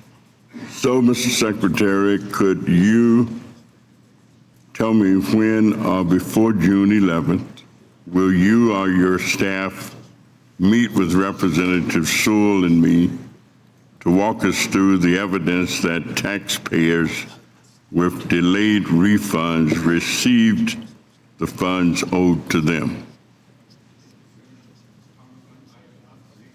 Microphone. I have not seen the letter. That I will follow up on this, and the delays that you were talking about are for taxpayers who did not file electronically. We had about 98% of taxpayers file electronically. They received their refunds within 21 days. It sounds to me that out of the approximately 134 million tax returns that we received, that the April number would have been the Thank you. And we are at 2.2, so we are working through it, and much of that has to do with verification, lack of addresses. So we look forward to working with you on that because we are committed. Well, thank you very much. Well, let me just continue. Mr. Chairman, could you assist me to make sure that the American people receives the information? 3.4 million delayed notices are getting their refunds expeditiously. And also, I'd like to submit for the record a state-by-state breakout provided to me by the Internal Revenue Service, where 3.4 million taxpayers live and whose refunds were delayed as of April 18th. Without objection. Thank you, Mr. Chairman. And Congressman, what was that number last year? 3.4 million. No. I meant for the previous filing season and the year before that. Well, I don't know the number for either one of those years, but let me move to my last question. I understand that the Southern Poverty Law Center has been indicted. And let me ask, is the Internal Revenue Service involved in that activity in any way? Again, that's ongoing litigation, but that would have been done, as I read in, what I know is what I've read in the newspaper, and that was the Justice Department and the FBI. And Internal Revenue is not urging or suggesting to any other entities that they may lose their tax exemption if they contribute to the Southern Poverty Law Center? Again, there's ongoing litigation, but that's driven by the Department of Justice and the FBI. Thank you, Mr. Chairman. I yield back. Thank you, Mr. LaHood. Thank you, Mr. Chairman. Mr. Secretary, welcome. Thank you for being here today. Thanks for your service. I want to touch on affordable housing. I think collectively, as we travel back to our districts, we continue to hear about the lack of affordable housing And I would describe it as a rural, suburban, and urban problem. And last year, in the Working Families Tax Cut Bill, we included a number of provisions on affordable housing. And one of those was my bill that was included in there on the affordable housing tax credit. And as you're well aware, one of the most significant barriers to economic success in our communities is housing. And so in the Working Families Tax Cut Bill, we included the Affordable Housing Tax Credit, which includes a permanent 12% increase in the 9% allocation of LIHTC credits beginning this year. Independent analysis have estimated that this will lead to the development of more than 1.2 million more affordable homes nationwide over the next 10 years because of what we did. From your perspective and the Department of Treasury, what will the expansion of the affordable housing tax credits mean for working families struggling to afford housing? The LIHTC provision specifically gives great predictability for investors and builders who want to go into the market, and I think we've already seen a pickup in those areas and with this program. And Mr. Secretary, what do you see for, as we try to address this problem, other mechanisms within Department of Treasury or legislatively that we ought to be looking at? Well, there are two housing bills, one in front of the House and one in front of the Senate, and that seem to be languishing. I want to switch topics. I also, beyond being on the Ways and Means Committee, I serve on our Select Committee on China, which is a bipartisan committee focused on how do we win the strategic competition against the CCP. And I also serve on our Intelligence Committee. And I want to focus on 45X, and that's a provision in the tax code. And so last year, in the Working Families Tax Cut Bill, we included the Foreign Entity of Concerns restrictions that pertain to curbing Chinese technology by manufacturers and mandating in that bill that they operate fully independent companies here with no reliance on Chinese entities. Despite these clear requirements, recent media reports indicate that many manufacturers continue to depend on the active support of Chinese engineers overseen by the CCP, security officers embedded in their U.S. facilities, undermining the objective of fully transferring operational knowledge of these technologies to U.S. companies. So, Mr. Secretary, what is Treasury doing to address and prevent Chinese penetration and involvement in these companies receiving the 45X tax credit? So we are polling the companies. We are asking for verification that this is not happening. And whenever we receive a report, we investigate it, just as with CFIUS. CFIUS is self-reported, but when we discover transactions that we believe should have been reported, then we can go back and investigate those transactions. And to your knowledge, have any of those investigations led to a fruitful prosecution or holding somebody accountable? I can get back to you. I can have my staff get back to you, but I can tell you it has been very robust. And you would have seen that recently the FCC banned Chinese drones and routers. And with the connected auto mandate, that electronic systems in American cars cannot be connected to Chinese entities. Thank you. And I'll look forward to the follow-up with you and your team on this. This is something, obviously, we got to be heavily focused on. Lastly, in my remaining time, I just want to focus on digital service taxes as it relates to Canada. And maybe, obviously, we have concerns. We credit the administration for what you've been able to do on DSTs in Europe, but there's still some concerns with our Canadian friends. Can you comment on where we're at with that? We are pushing, whether it's Europe, whether it's Turkey, whether it's Brazil, whether it's India, whether it is Canada, we are pushing back on these digital service taxes.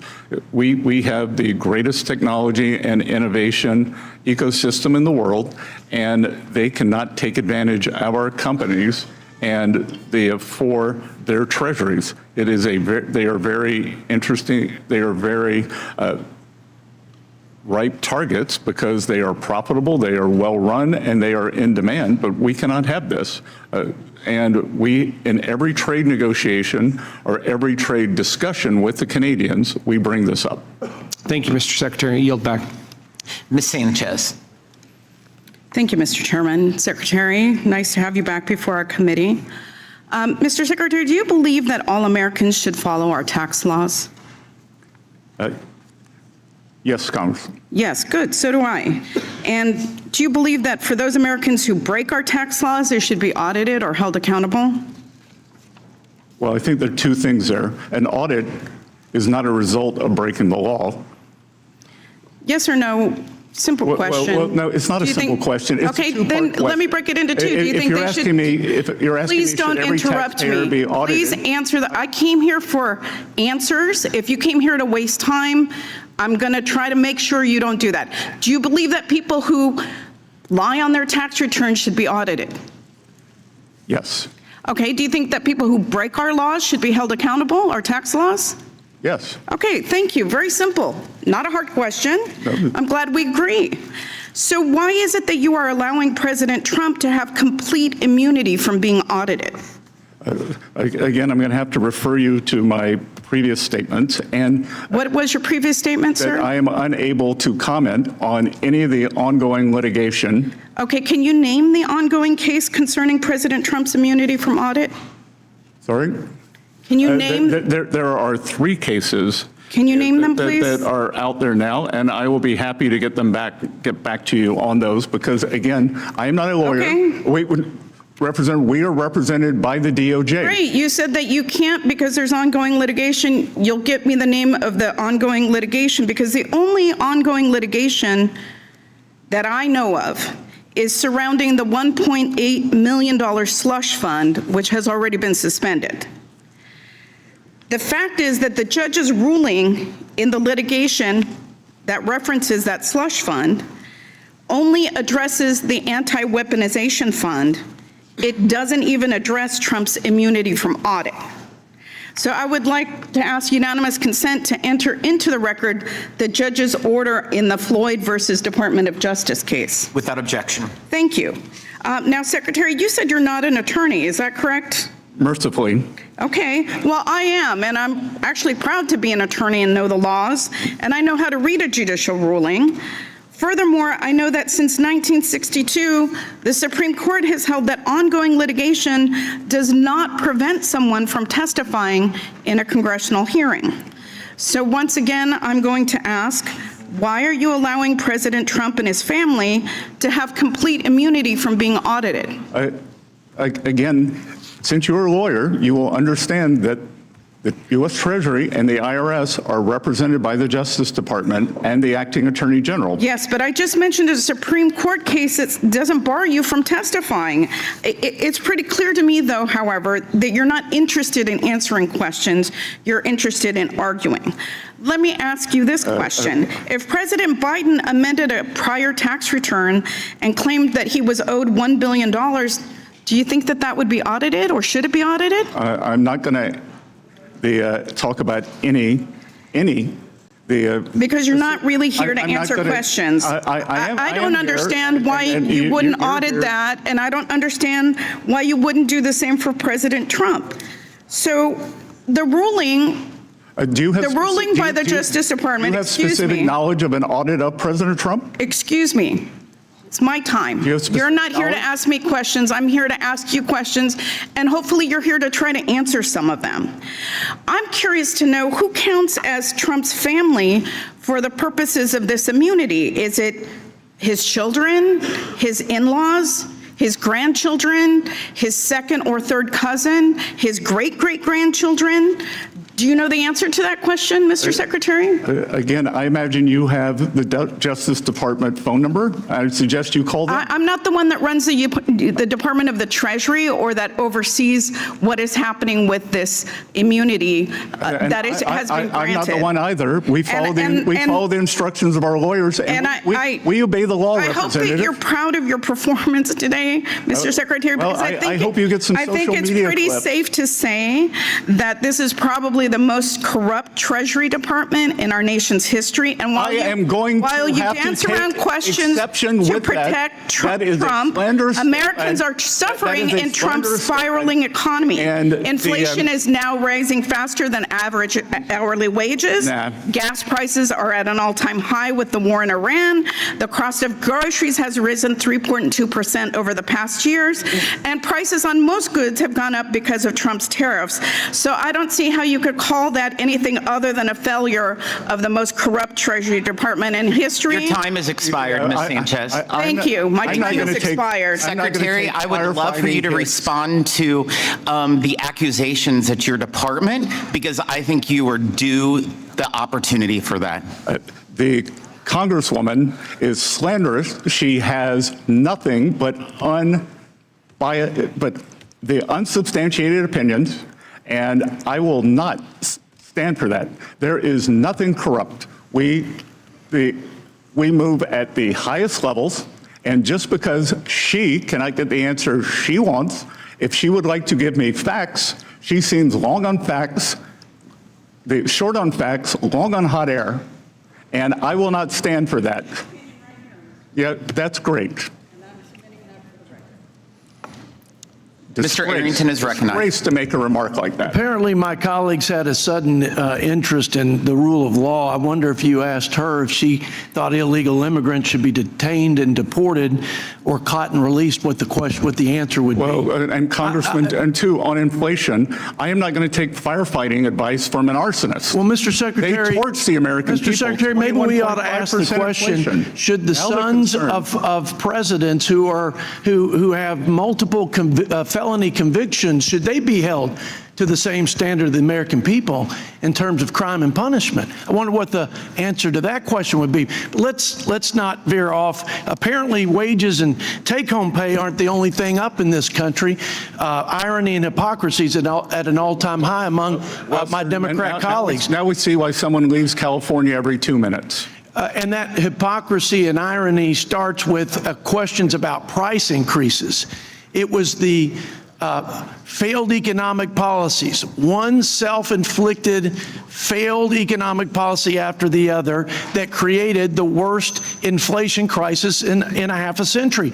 Unbridled spending, if you add the hikes in interest rates, it would be about $12 trillion in deficit spending.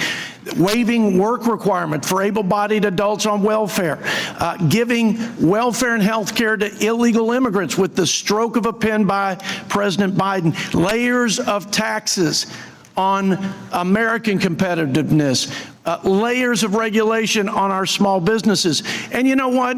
We pay a premium right now, and we will temporarily, to defend our country, our children's future against a nuclear Iran, against a radical terrorist regime where we are under imminent threat. We will pay a premium at the pump. But gas prices were at a low, two-decade low in terms of disposable income.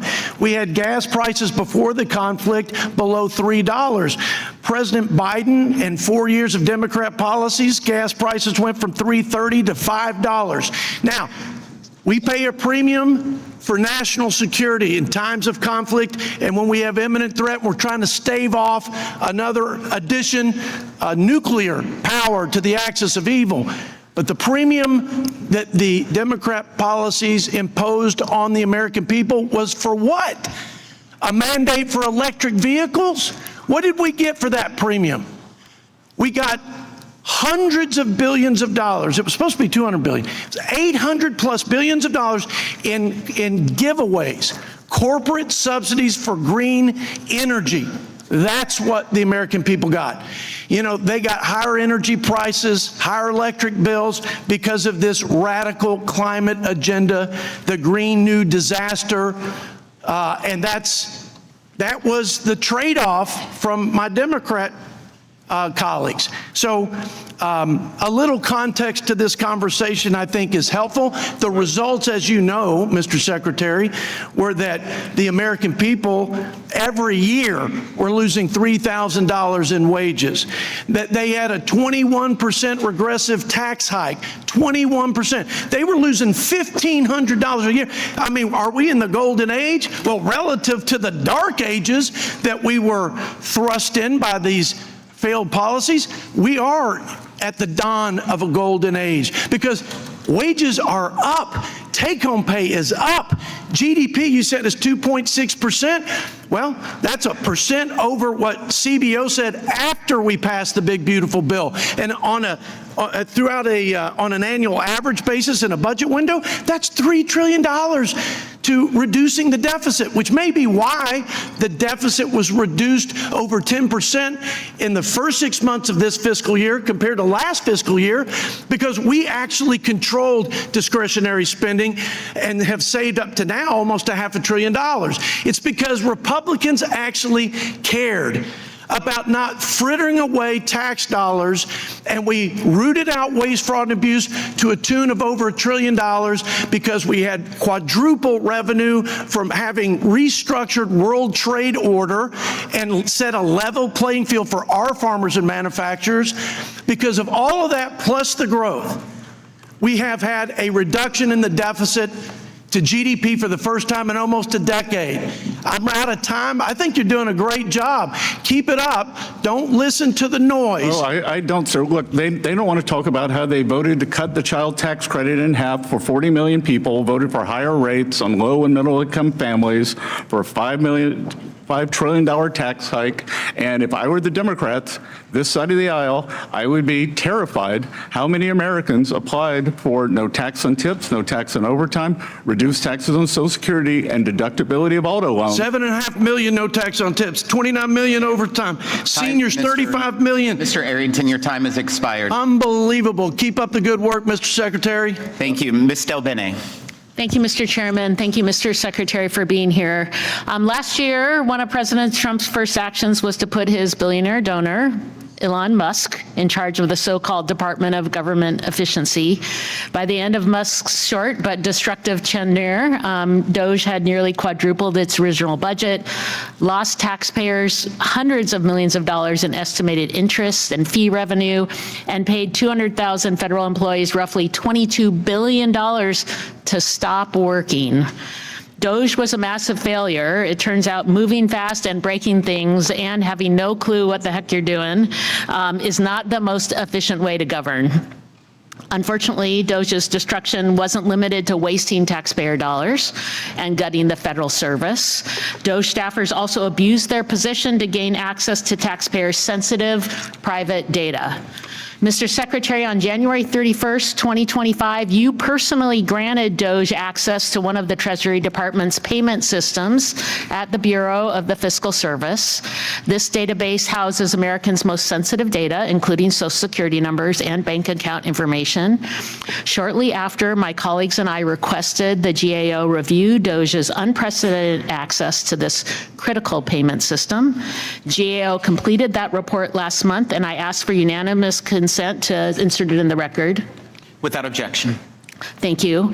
GAO's audit determined that a DOGE employee was inadvertently granted temporary access to create, modify, and delete data from the payment system. Mr. Secretary, you failed to impose basic safeguards that left millions of Americans' personal data vulnerable to unauthorized access and abuse. And so my question for you is, do you take responsibility for that? And what specific measures, if any, have you taken afterwards to protect the affected individual's data and rebuild confidence in your department's handling of sensitive information? Again, would you care to look up what does inadvertent mean? Have you taken, but you're in charge. You are responsible for this. Do you take responsibility for that? Do you take responsibility? I will take responsibility. Okay, and then again, what has been done to make sure that can never happen again? Congresswoman, it was read-only. They had no ability to edit. What has happened to make sure that never happens again? We have, just as we have at the IRS, We have tightened up all protocols on systems. I guess that's not very specific, but the GAO also found that a DOGE staffer sent an unencrypted file containing USAID payment information and individuals' names to external DOGE personnel at the General Services Administration. Soon after, it was reported no disciplinary action was taken, despite the employee's failure to protect federal and non-federal employees' sensitive personal data and comply with security requirements. So again, Mr. Secretary, when employees who violate IT security rules are not held accountable, what does that message send to agents? And why don't you hold someone accountable? Why are you bringing up USAID with me? Because a DOGE staffer, GAO found that a DOGE had payment information. Payment information. USAID, I do not oversee. I wear many hats in this administration. Not one. And this is still, this is a file containing payment information. Are you not in charge also of the Treasury? That has USAID, that has nothing to do with us. But payment information has nothing to do with it. Again, it was not sourced at the Treasury. Why are you bringing this up with me? So GAO provided 6 recommendations to address identified weaknesses, including ensuring staff agree to comply with IT security rules and configuring systems to detect and prevent the transmission of unencrypted payment data. The report states that the fiscal service, again, the fiscal service, part of your agency agreed that 3 of the recommendations, or agreed with 3 of the recommendations and did not state whether it agreed or disagreed with the other 3. So, Mr. Secretary, can you confirm Treasury's position? This is part of your purview, that Treasury's position on all 6 recommendations. And if you agree that they're warranted, please let us know. And if you disagree with the recommendations, please explain why. Again, I don't have a copy of the recommendations in front of me. Your office did not share them in advance. We'd be happy to get back to you that we would obviously agree with the ones where we've already agreed. So I hope that you understand that these are findings from the GAO about ensuring that information is protected. And again, we have seen access to taxpayer information leaks. What are you doing to address this? And are you taking responsibility? People don't have faith that the access has been given against the law. Well, again, President Trump and his family and employees of the Trump Organization, 400,000 people had their tax returns stolen at the IRS. You are in charge. What are you doing to prevent that? Americans, people's sensitive information has been leaked outside. Bill Bennett, your time has expired. We have tightened the protocols. We have tightened access. And you've said nothing specific of what you've done to ensure. Ms. Delveni, your time has expired. Mr. Estes is recognized. Good to see you, Congresswoman. So frustrating. Thank you, Mr. Chairman. Secretary Bessent, welcome for Ways and Means, and thank you for being here today. Mr. Secretary, I want to go back to last year when you were here before the committee and the conversation turned to discussions around OECD Pillar 2. There was much discussion about how Congress and the administration could work together to stop the taking of our tax authority by other nations and losing over $120 billion from the U.S. Treasury over the next 10 years. I'm proud to say we're in a much better spot than we were a year ago, thanks to a lot of the hard work by your Treasury folks and the effort we got done there.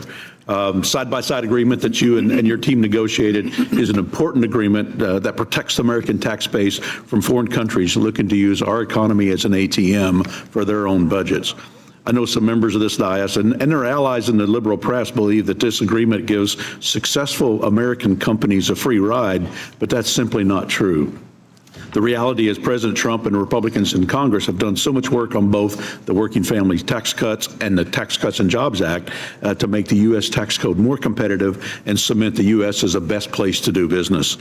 Mr. Secretary, can you tell us a little bit about how corporate tax revenue has changed since we passed TCJA in 2017 and thanks to our more competitive tax code? So it's a combination there, Congressman. We are seeing a pickup in corporate revenue, but importantly, where we are seeing the deductions is for the full expensing, both for equipment and structures, both factory structures and farm structures. So you can think of that when you see that deduction taken, you are actually creating the future tax revenues by building up the productive capacity of our country, and that increases productivity. So, on that side, and on the other side, Pillar 2, that getting this sorted out and making sure that the tax revenue comes into the U.S. Treasury was essential. The U.S. first instituted the global minimum tax, and the Biden administration wanted to supplicate us to other countries and a internationalist tax regime that we were having none of. Yeah, thank you for doing that. Can you give us a little update on how some of the countries are implementing the side-by-side agreement and how we're keeping to move forward on that? We're finding a very, very good partnership, and we are implementing it via our partnership with the OECD and our constant interaction with them. Yep. Well, thank you. And we're going to continue our work to trust but verify that process continues and other countries actually provide fair treatment for U.S. businesses. I want to thank you for your comments and your work you're doing on the digital services taxes as well. As you mentioned earlier, I mean, a recent analysis I've seen is that American businesses pay nearly $3 billion a year in foreign DSTs as of now, and it would siphon off $117 billion in tax revenue over the next 10 years.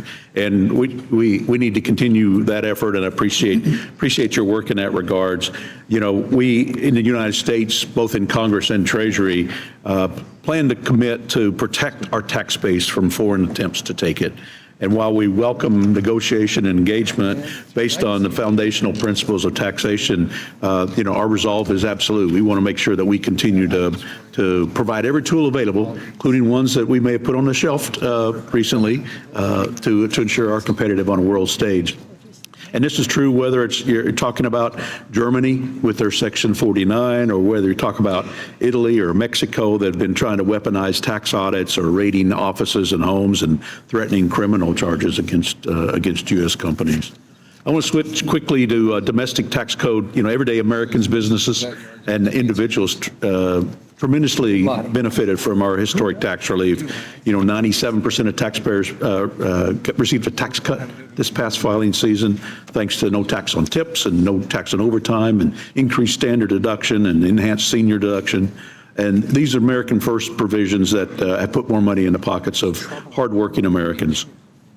I want to recognize some of the changes, and as you've mentioned, in the working family tax cuts had with manufacturing, where there's research and development and capital expenditures that have been able to put in place for long-term growth. I only have a few seconds. I don't know if there's some comments you want to make about the economy and what you've seen over the last year.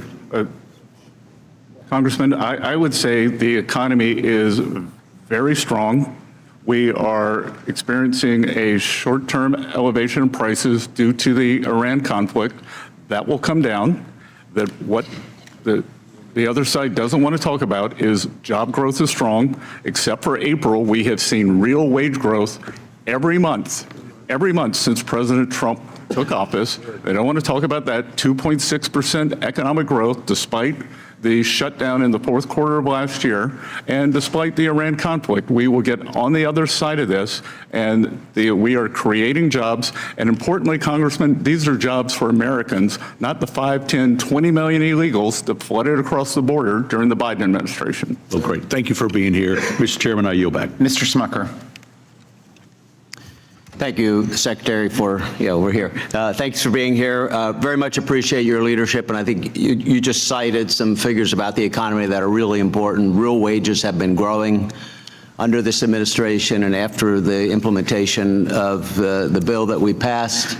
Very different from what we saw under the Biden administration when people were really feeling the pain of the rising prices because wages didn't keep up. So. Grateful for, as I said, your leadership. One of my priorities in the big, beautiful bill was the Section 199 deduction, making that permanent. I've heard from businesses about how that's affected their investment decisions when they have that permanency ahead of them. So, and how they're doing is really important to every community that they reside in. And so I'm very proud of what we've been able to accomplish. I do want to very quickly, another of my priorities was direct primary care. I've employers in my area using direct primary care as a way to provide better access to health care. We wanted to ensure that contributions to HSAs by employees are tax deductible. That was in the bill. We also wanted that to extend to employers, and I think there's some question about that as Treasury is putting together their guidance on that. So I just wanted to hear from you whether you agreed and whether you could assure us that Treasury's guidance will allow that to be deductible for businesses as well. We are working on that, and that has been, HSAs have been a very powerful tool, and we've seen the take-up 37, 40-something%. So we will work on that and get that guidance out, sir. Yeah, I hope that we go with that initial intent, which was to make that deductible for employers as well. So thank you for that.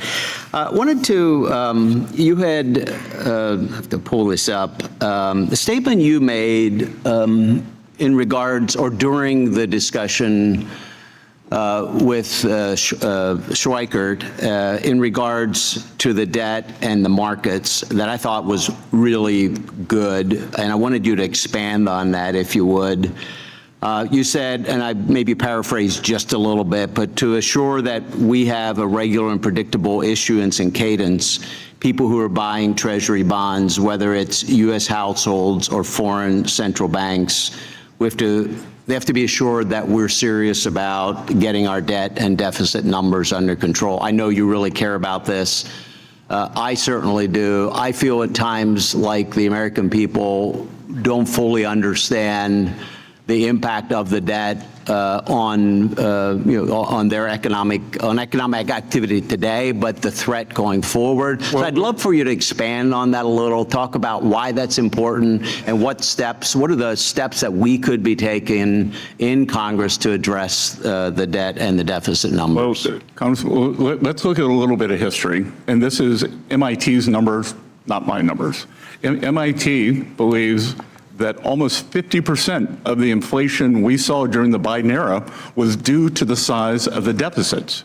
So first of all, for the American people, not only does it affect the interest rates, our ability to issue debt, it also affects inflation. When you have these roaring deficits, money goes into the economy, and what the Biden administration did was they injected, you had a demand shock through giveaways, but then you constricted supply with the regulatory state, and that's how you get inflation. And this administration is doing the opposite. We had a fiscal contraction for calendar year 2025, and as I said earlier, we are cutting regulations, so we are increasing supply, whether it is energy for services. So that is why core inflation is down more than 0.5% since President Trump came in. One of the things we're talking about in the Budget Committee with Chairman Arrington is a resolution that would set a goal for Congress to get to a 3% deficit to GDP within the next decade. This has bipartisan support. We're hoping to see that support grow. You've talked about this. You've set a goal of wanting to be at a deficit percentage of GDP starting with 3 by the end of the administration. I wonder if you could talk about the importance of that goal as well in just a few seconds I have remaining. Yes, sir. I came out from behind my very comfortable desk and am here today because I was concerned about that trajectory, and I do believe it is possible to get back to the historical level, 3% deficit to GDP, and while that is not a balanced budget, if you have nominal growth above that level, you are paying down debt. Thank you. Thank you. Ms. Chu. Secretary Bessent, since President Trump launched his illegal war in Iran, you've repeatedly assured Americans that higher prices would be temporary. In March, you said Americans should expect only 50 days of temporary elevated prices. Secretary Bessent, it's been almost 100 days and inflation is at a 3-year high with no indication of going down. In May, you said help is on the way when it comes to skyrocketing gas prices. A month later, Americans are still searching for the relief you promised as they pay more than double at the pump than what they paid before the war started. Later that month, you described rising inflation as a very limited spike. In reality, for the first time in 3 years, inflation is outpacing Americans' wages, and Americans' saving rate has dropped by half since last year. And just yesterday, before the Senate Finance Committee, you again characterized inflation as a short-term blip. Recently, President Trump proudly claimed that he doesn't think about Americans' financial situation when it comes to the war with Iran. So I want to ask you, Secretary Bessent, do you agree with President Trump that you also do not care about Americans' financial situations? Congresswoman, who was the president during World War I? Can you, No, are you refusing to answer my question? No, I'm asking, who was the president during World War I? I don't know, but clearly you are not answering my question. World War I was. Well, let me tell you. So I'm clearly getting the idea that you do not want to answer whether you agree with President Trump that you do not care about Americans' financial situations. President Trump does care about Americans' financial situation. Well, he actually said that he doesn't. No, that is a truncated thing, like everything is, that he is future-proofing, because I can tell you, Americans' financial situations would be devastated if Iran got a nuclear weapon and there was a permanent shutdown of the flow of energy out of the Middle East. Well, then let me ask you, was your prediction... And I promise you that President I'm taking my time back. I will promise you that President Woodrow Wilson, who was president during World War I, the Germans did not attack us. That he got into that. It was well, you're not answering the question, so let me ask this. And I guarantee was your prediction that Americans would face only 50 days of temporary elevated prices wrong? You said that Americans would face only 50 days of temporary elevated prices. Was that wrong, since actually, of course, we're at 100 days now? How much have gasoline prices come down from the peak? 7%. Crude prices are down more than 20, and gasoline prices follow crude prices. Well, then reclaiming my time. Those are inconvenient facts. Reclaiming my time, gas prices are up by 50% since Trump war started, and up nearly 30% from last year. Diesel and jet fuel prices have risen even faster because refining markets are strained. Utility costs have soared due to higher natural gas and fuel input costs, and that means commutes, home heating and electricity, airline tickets, and delivery fees are all more expensive. And how about grocery prices? They jumped more in April than they did in nearly 4 years since when Biden was president. Beef is up by 15%, tomatoes are up by 40%, bread and milk are up 8% and 5% compared to 3 months ago. And it's those lower income households that are hardest hit by Trumpflation. They're forced to cut back on spending. I know it's an inconvenient. Excuse me, it's my time, but fact, but I know that it'd be hard for a billionaire like you to imagine how these lower income households would be hit by inflation. And in fact, Trump said he couldn't care less about higher car prices for Americans. Do you agree with that statement? I believe that food prices are up food at home, 2.5% since President Trump took office. I know that's an inconvenient fact for you. You're from California. Maybe you care about avocado prices. Maybe you want them higher, but they're down 19%. Well, all you have to do is to go to the grocery store to see that beef is up by 15%, tomatoes are up by 40%, and bread and milk are up by 8%. You don't get to pick and choose. It is a basket, and the basket is up 2.5%. During the Biden era, it was up 5%. Well, you paint such a rosy picture. 5% a year. But I think Americans are not experiencing this rosy picture that you paint. They are asking, are my wages keeping up with costs? Can I afford the things that my family needs? And I'm afraid the answer is no. I'm afraid you're incorrect, because we had real wage increases every month since President Trump took office, except for the month of April. So I know the facts don't align with your narrative, but please, you're entitled to your opinion. Your narrative is not lining up with what Americans are experiencing right now. You're entitled to your opinion, not your own facts. I yield back. Mr. Hearn. Mr. Secretary, it's good to see you. Thanks for being here. Great to be here. And I can see you're talking a lot about the facts. The facts are, is during the 4 years of Joe Biden, we had a 25% increase in prices. No way did the wages keep up during that time. The highest gas prices we've seen in the last decade were under Joe Biden, but my colleagues have gotten amnesia. But almost a year ago, Mr. Trump signed the working family tax cuts into law and preventing the largest tax increase in American history. And I want to thank you, Mr. Secretary, for your hard work and for your partnership in getting that across the finish line. A huge part of the working family tax cuts was making permanent many provisions of the 2017 TCJA, including eliminating the lockout effect, encouraging companies to bring intellectual property and profits back to the United States, lower rates for all Americans, the pass-through small business deduction, and immediate expensing provisions, all of which have been proven to drive tremendous growth and job creation. Prior to last year, the lack of permanency in these policies hindered economic growth and job creation. But thanks to the working family tax cut, businesses now have the certainty they need to plan, grow, invest, and create jobs here in America.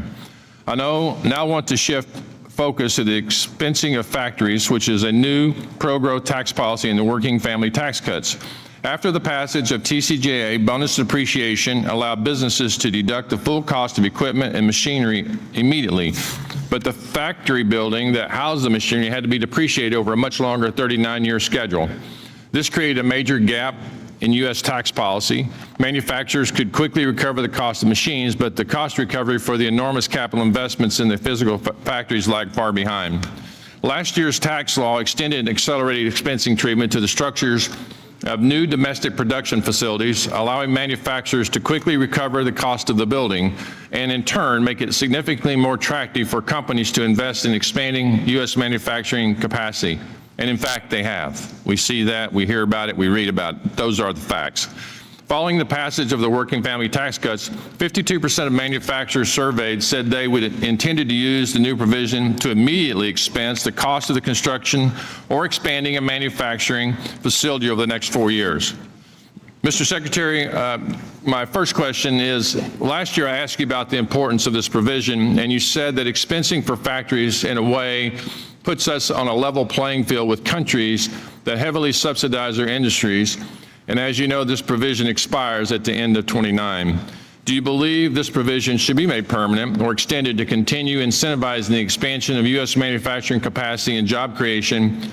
And then also, in your response, could you also talk about what this does for your 333 plan and how that's part of the integration of that? I think we should extend or make it permanent. I was able to go and visit Winnebago in Minnesota, and they told me that because of the expensing, they were on the fence on whether to do a battery project for their RVs in Florida to build a factory. But because of the full expensing of equipment, full expensing of structures, they were doing it. And I think we are seeing that again and again. But Congressman, what is very important here, and I don't think people really understand, we are creating productive capacity here. And productive capacity is what generates future tax revenues. So you get the immediate hit to taxes now, but then you create an accelerated stream of income that is much higher, a multiplier effect after that. I call it the slingshot effect. So for 1 or 2 years, I think we're going to see this burst of factories and manufacturers that were encumbered under the Biden administration, and I think going forward, we are going to see a breakout in corporate income tax receipts. Mr. Secretary, I think what you're describing it shows the ignorance of the critics of this policy, because it's very easy to shut down a building or a facility, but much more difficult to rebuild something and re-staff it to move businesses back from abroad. So I applaud you. We're going to build it, and they are going to come. And then one final question. I have significant concerns on third-party financing of litigation in the United States, particularly regarding the tax treatment of these profits derived from it. And currently, these financiers are claiming capital gains treatment, and is, and best, highly questionable that unadjudicated claims of harm constitute capital assets. This activity is distorting our judicial system and turning our court system into a casino. And I'd really love for your team at the IRS to work with me and look into how we have this tax treatment of this practice. There are many people across the nation are concerned about sovereign wealth funds and others that are gaming our system.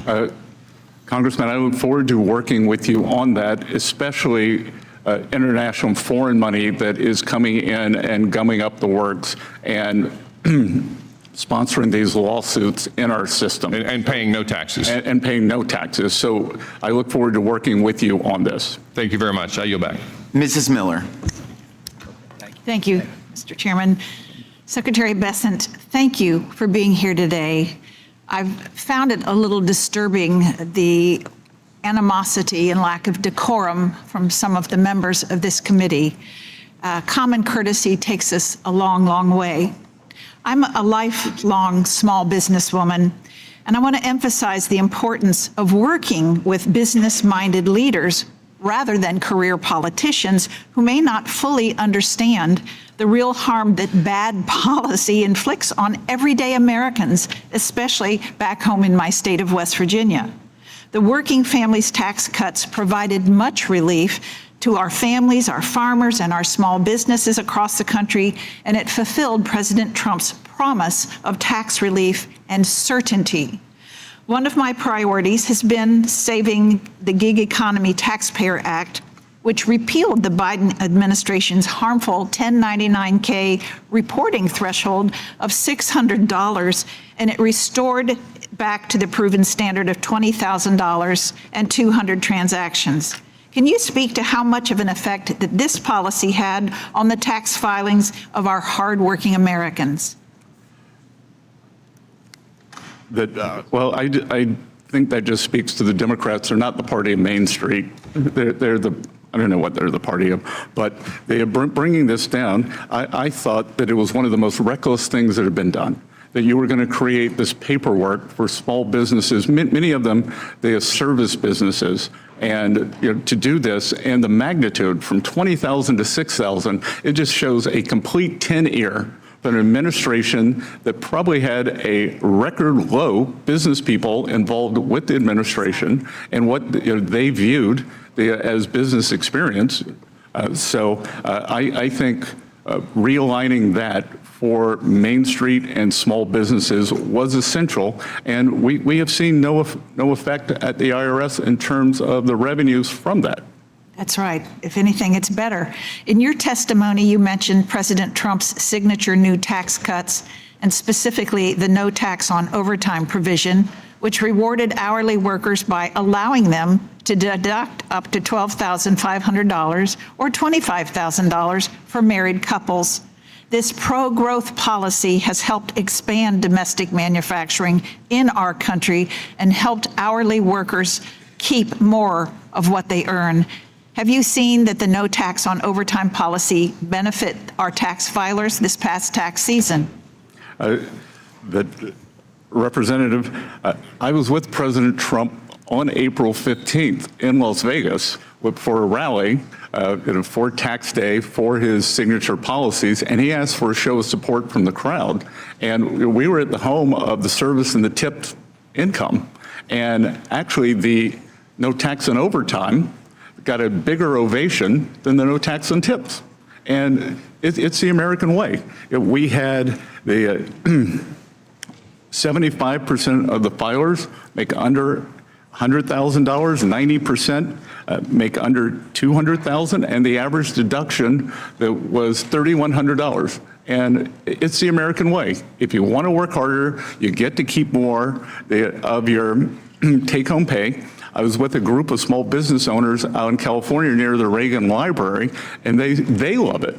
I was in a local Italian restaurant there. The owner loves it because he was having staffing problems. So now he has experienced staff. He's happy to pay the overtime, and the employees are happy to work the hours. Very much so. Thank you so much. I yield back my time. Thank you. Before I recognize the gentlelady from Alabama, I want to inform members that at the request of our witness, I intend to call a brief recess following Ms. Sewell's questions, and I now recognize the gentlelady for 5 minutes. Thank you, Mr. Chairman. Mr. Secretary, you promised the American people that the big, beautiful bill would lead to big economic boom for the American people. In a statement you made on July 3rd, 2025, after the passage of the so-called One Big Beautiful Bill, you said that the legislation would unleash growth in the American economy. Republicans pledged that it would stimulate economic growth and lead to an additional $2.4 trillion in government revenue. However, the most recent GDP data shows that the economy barely grew in the last quarter of 2025 at a rate of only 0.5%. and continues to fall below expectations in the first quarter of 2026. Time and time again, you told the American people not to believe their own eyes or what's in their bank accounts, while families have been hit with higher costs from Trump's illegal tariffs and his costly war on a war of choice in Iran. This administration continues to insist that the economy is thriving. The reality, sir, especially for the folks that I represent in Alabama, is that you forecast a 5.4% growth in GDP for the fourth quarter 2025 and only delivered a 0.5% growth. The reality is that wages have fallen behind rising inflation and that job growth dramatically slowed down since Trump took office. Mr. Secretary, I'm asking you rhetorically the following questions. I ask you, why was your analysis so wrong? And I'm asking you rhetorically, since you've shown yourself not to be able to answer questions on this side. So let me try to answer it. Could it be that Trump's illegal tariff or the cost of the war of choice in Iran were the reasons why your analysis was off? Whatever the reason, I want you to know that the people that I represent in Alabama are hurting under this economy. Prices in Alabama have fallen by 3.6% over last year. Energy prices are up 18%, and exports of Alabama products and services have dropped by $3 billion since President Trump took office. In addition, the Iran war has cost American households over $100 billion. Grocery prices are rising faster than any time in the last 4 years, and gas is over $4 a gallon in Alabama, where last year it was only $3 a gallon. Mr. Secretary, your economy, this economy under this administration is failing the American people, and we can and must do better. My second question, or my second topic I'd like to discuss is what's going on. Sir, I haven't asked you one single question. I will point out Mr. Chairman, I asked to reclaim my time. I'm not asking him a question. I'm stating facts. You're not stating facts, you're stating opinion. Mr. Secretary, Black and brown Americans feel like they are under attack by this administration. President Trump has ordered state legislators across the country to redraw maps to dilute Black political representation. Moreover, Trump has weaponized the DOJ to go after groups like the Southern Poverty Law Center because of the work that they've done to expose white supremacy groups that are often supporters of President Trump. I am asking you, sir, that if the IRS plays a role in these cases, I ask that you ensure that the IRS is not improperly influenced by the president or this administration during the duration of that case, and I trust that you will make sure that that does happen. Lastly, Representative Davis and I sent several letters to the IRS, and I think that Representative Davis, during his questioning of you, asked you about it.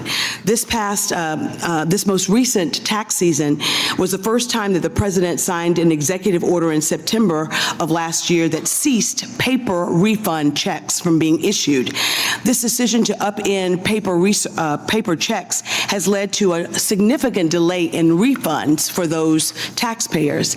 And I understand in your response to Mr. Davis, you said that 95% of those that receive their refunds get them electronically. Well, I represent the 5% that do not have access to electronic repayment.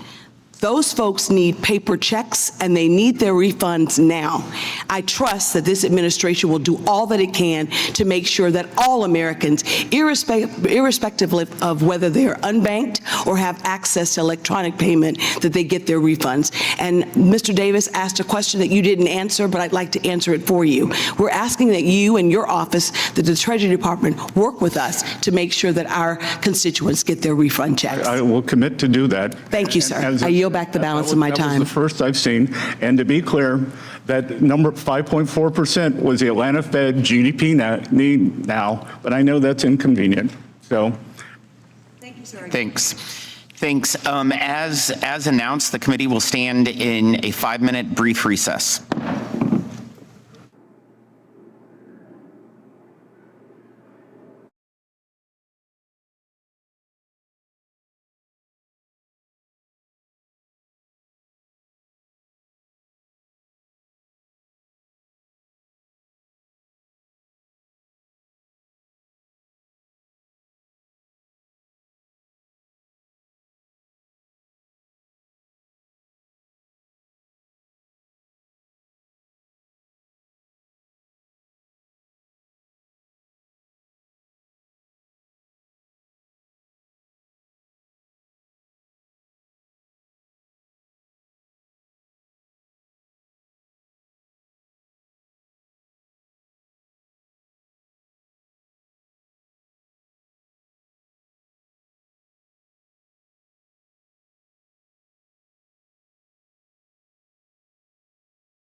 Call the hearing back to order and like to recognize Mr. Gustav for 5 minutes.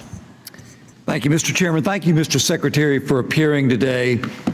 I do want to thank you for your service and for your leadership in the Working Families Tax Cuts, the One Big Beautiful Bill, which I think is one of the most significant pieces of legislation that we've produced in this institution in a long, long time.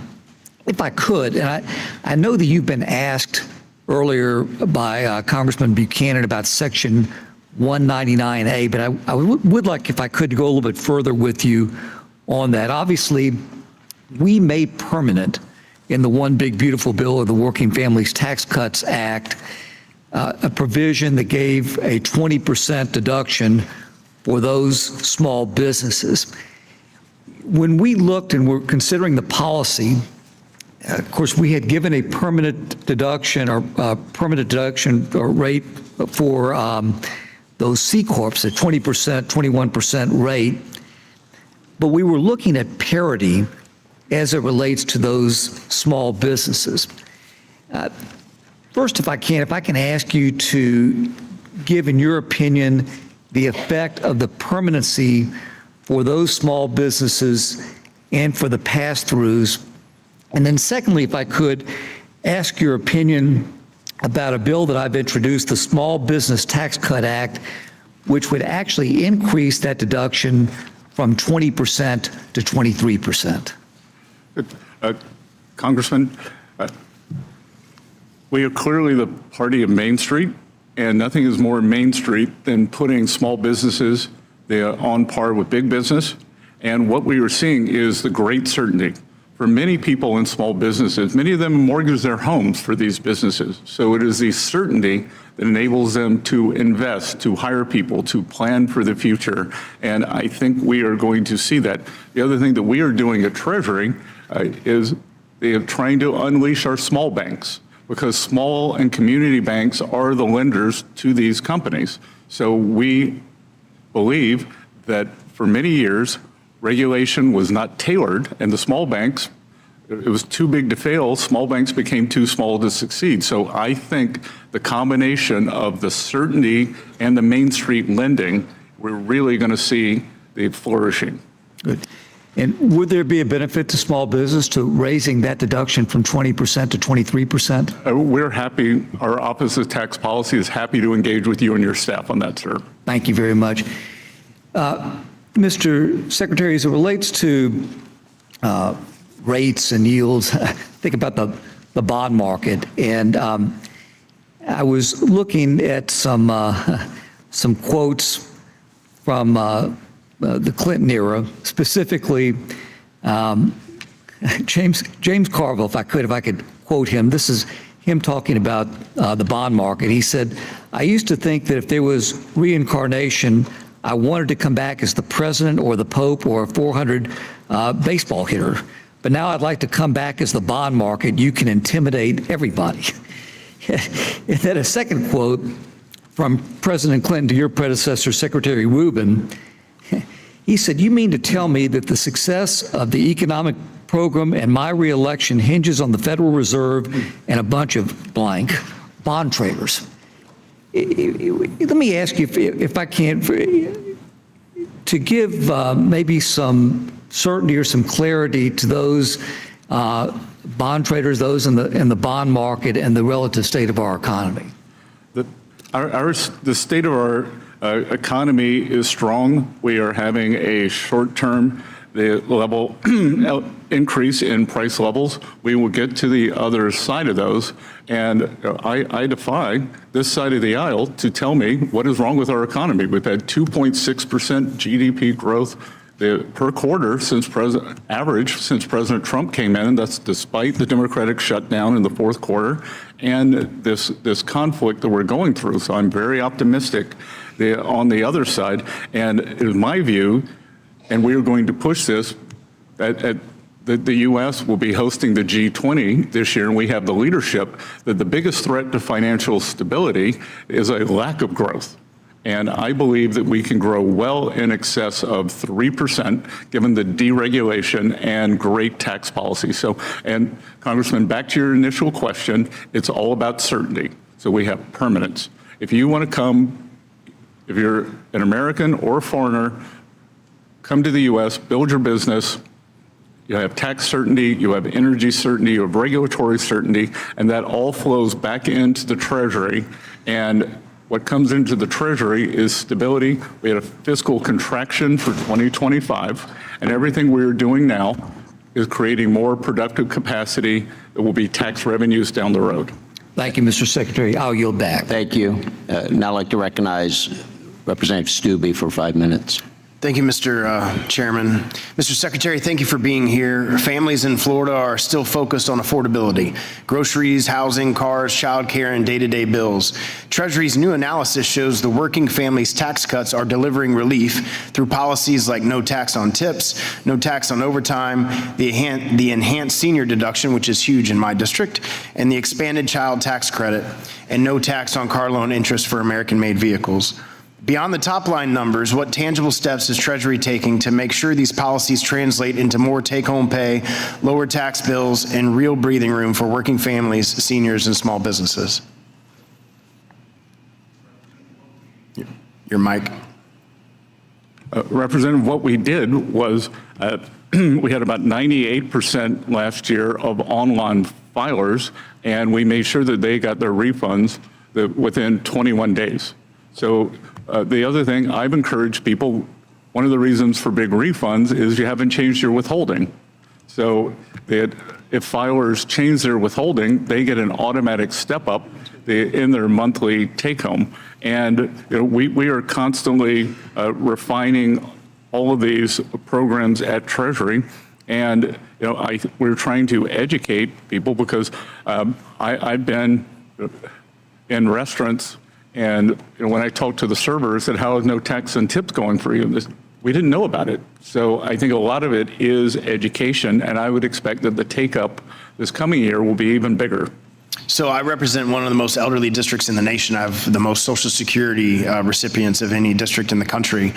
So what should seniors on fixed income feel from this law over the next year? The rebate that we did is just, I've had people at events come up to me and say how impactful that's been to their bottom dollar. Well, as you may have heard me say earlier, a few weeks ago, I was at the Villages with the president. And obviously a very warm welcome. The average deduction was $7,500. 68% of the filers make less than $100,000. 94% make less than $200,000. And this is very important for people on a fixed budget. Representative Panetta and I introduced the Taxpayer Protection and Proficiency Act to crack down on fraudulent and incompetent tax preparers, including ghost preparers who prepare returns for a fee but refuse to sign the return or include a valid PTIN. For a taxpayer who did everything they thought was right, it can be devastating to later find out that their preparer inflated deductions, claimed credits that they did not qualify for, or disappeared after the filing. From Treasury's perspective, how serious and pervasive is the ghost preparer problem, and what additional tools would help Treasury and the IRS hold bad actors accountable while protecting honest taxpayers? So we are working on that with the constituents, and this is a real problem.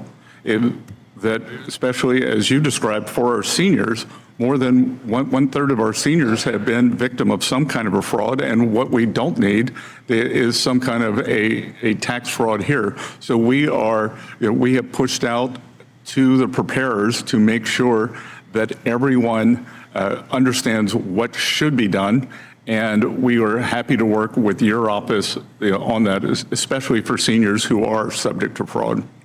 For many working families, a tax refund isn't just a number on a return. It's money for rent, car repairs, groceries, medical bills, or paying down debt. At the same time, Treasury has to prevent improper payments and fraud. How is the Treasury utilizing modernization efforts to get refunds out quickly while balancing the need to protect taxpayers and the Treasury from fraud? Well, last year, approximately 98% of taxpayers filed an electronic return. And we were able to, if everything was in good order, we were able to get that return sent electronically within 21 days. The other thing we are doing that is very, very important, we now have the means to say, we don't think your return is correct. And this will likely trigger an audit. Do do you want to have another shot at this? And that is very helpful in terms of, down the road, in terms of the number of audit cases, and for taxpayers who they or their preparer may have made an honest mistake. In the 20 seconds I have left, is there anything that you haven't had an opportunity to address from the lies from the Democrat side that you'd like to address in this time? Again, we've got a temporary inflation spike, groceries, as the Democrats, or many people like to say, it's up 2.5% since the president came to office. We work on this every day. The underlying economy is very strong. The jobs numbers, they are good. Construction jobs are up. And what I want to say, Congressman, is these are private sector jobs. Private sector jobs. We could have started any government program and put 1 million more jobs on the board. That it's private sector jobs that enables Americans to have real wage increases. And every month except for April, Americans saw real wage increases. That's a great point. Thanks for being here. And thanks for all your Gentleman's time has expired. Recognize Ms. Moore for 5 minutes.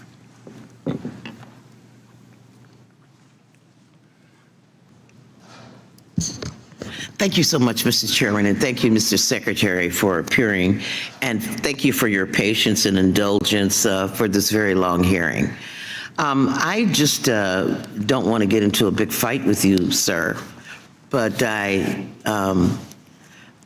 would have to agree with one of my colleagues that spoke earlier. These are some Dickensian times, and for some people, that these are the best of times. And we have heard you reiterate over again about how strong the economy is, how this inflation is very short term, how job growth to you looks promising. Good thing the jobs reports comes out tomorrow instead of today. Representative, I wish it had come out today because I don't have any prior knowledge, so I don't want to move the market. Okay, so I guess, when our colleagues like to attribute the president's confidence that he shouldn't worry about the financial stability or the financial ability of Americans, and your notion is just sort of a little blip, this inflation, that people should not be taken seriously, I guess we would have to say that you agree with the president that our economy is strong and that we shouldn't worry about people's situations. Is that the conclusion I can reach? No, my conclusion is that we understand that things are challenging now because of this conflict, and we will get to the other side of this, but the underlying economy is quite resilient. Okay, well, good. Well, we've heard this before. And it's the worst of times, because, 76% of Americans are feeling the 40% increase in utility costs. You mentioned groceries. And I guess it just depends on what kind of basket of food you choose. You better not choose something like beef or something. If you're getting, some of the ramen noodles or something, I guess that won't affect you as much. But these are the worst of times for a lot of people, excuse me.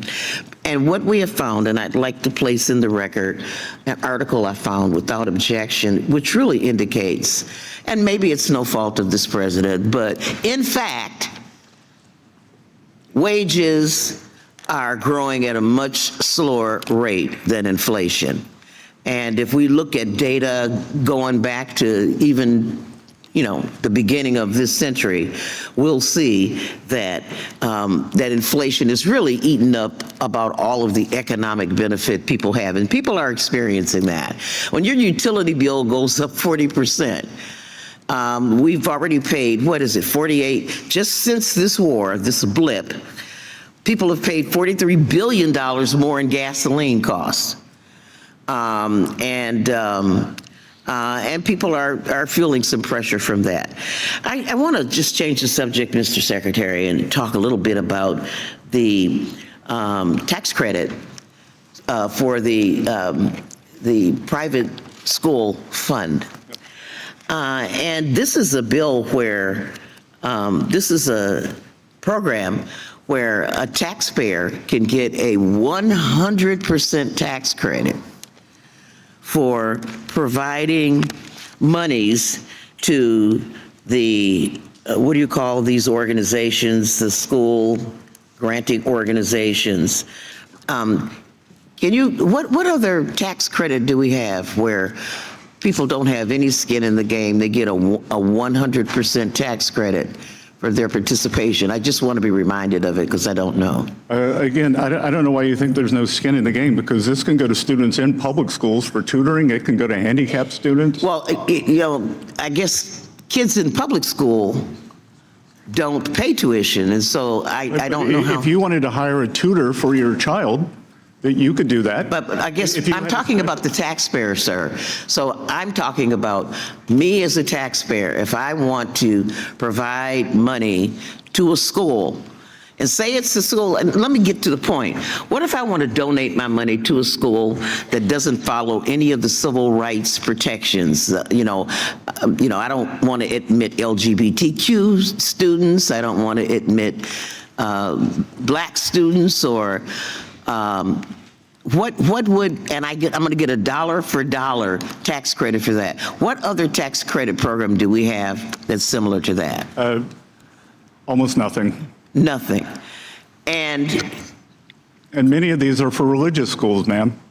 Exactly. And so this is sort of an inequity we're building into the system. And my time has expired, but I just want the record to reflect that this is an inequity where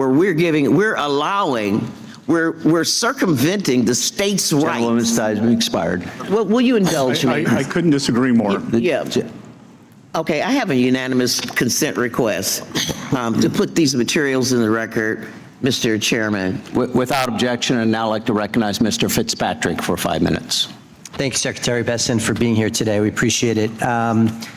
Sir, since the beginning of Russia's war with Ukraine, many of us have worked to make it unmistakably clear that Russia's illegal campaign of aggression will not be normalized nor rewarded.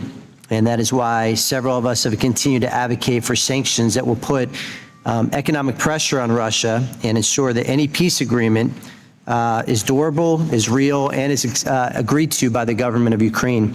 Last year, a large bipartisan group introduced something called the Peace Through Strength Against Russia Act, comprehensive legislation that mandates sanctions on Russian officials and entities supporting Russia's defense, energy, and transportation sectors.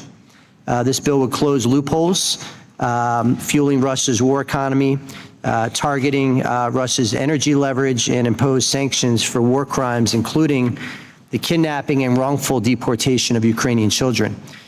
It establishes a 500% tariff on all imports from Russia to the United States, as well as on products from any nation which continues to enable this war through the purchase of Russian origin oil and natural gas. This committee and this Congress, I believe, have an obligation to provide the administration with the tools necessary to deliver lasting peace through strength.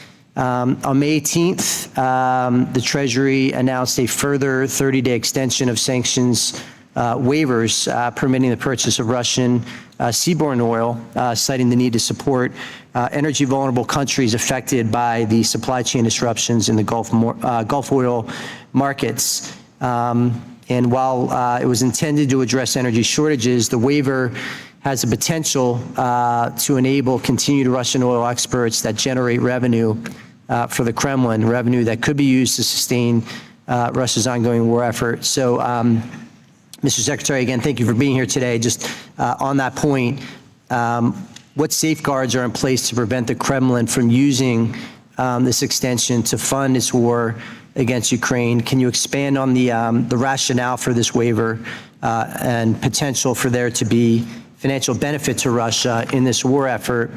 And then lastly, is the Department of the Treasury prepared to implement meaningful sanctions against Russia, such as those described in the legislation I just referenced?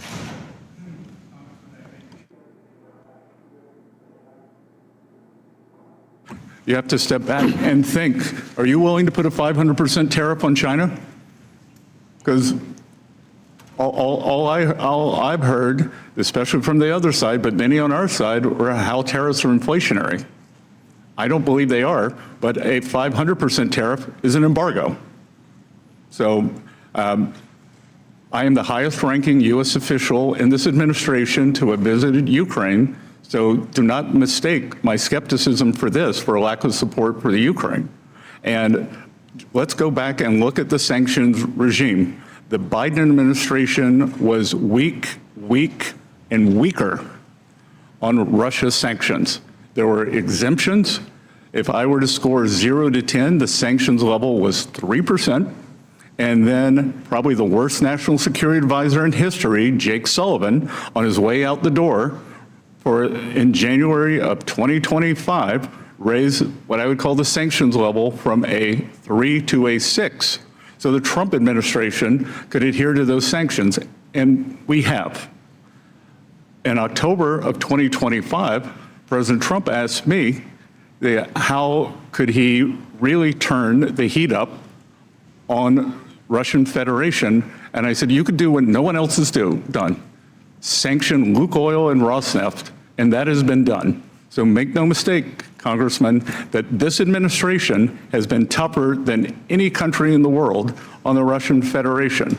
And the Europeans, I believe that they are on their 20th sanctions package now, which they're very proud of, but I believe that means their other 19 have failed. So just to follow up, Mr. Secretary, do you believe that and this is an open-ended question, that's why we're having this conversation, do you believe that the current sanctions structure is sufficient? Do you think any changes need to be made to that? And if you could address the issue of the waiver as well. Well, with the waiver's done two things. It has kept overall global energy prices lower, and the other thing it has done, during World Bank, IMF week, many of the most vulnerable countries asked me to continue the waiver. I had not intended to, and we have. My guess is, or my strong inclination is, that if there are further waivers, that they will be country-specific and not generalized. And the Russian Federation has seen very little incremental revenue because of the waivers. Their oil was always going to China, and now the oil can go to our allies. Gentleman's time has expired. I'd like to recognize Ms. Tenney for 5 minutes. Over here. Thank you so much, Secretary Bessent, for being here. And while we're on the energy topic, I do come from New York, where we've banned natural gas drilling, and we're talking about affordability. We still haven't hit the peak gasoline prices in my state that we had under the Biden administration, and we weren't dealing with a conflict in the Middle East.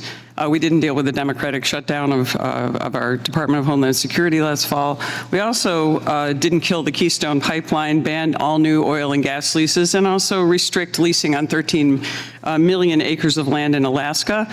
And the Biden administration was only able to bring prices down by releasing 50 million gallons in November of 2021, another 180 million gallons, a million per day in March of 2022, and that was the only reason our gas prices came down. So as a New Yorker who's very sensitive about energy prices and really bad energy policy that's driving up the costs in our state, and you can look, I think if you looked at some of the stats you've put out, if you just took out New York and California, for example, the prices would probably be substantially lower on average, and actually your numbers would look even better. So I just want to say thank you for recognizing some of those things that I think my colleagues on the other side haven't seen.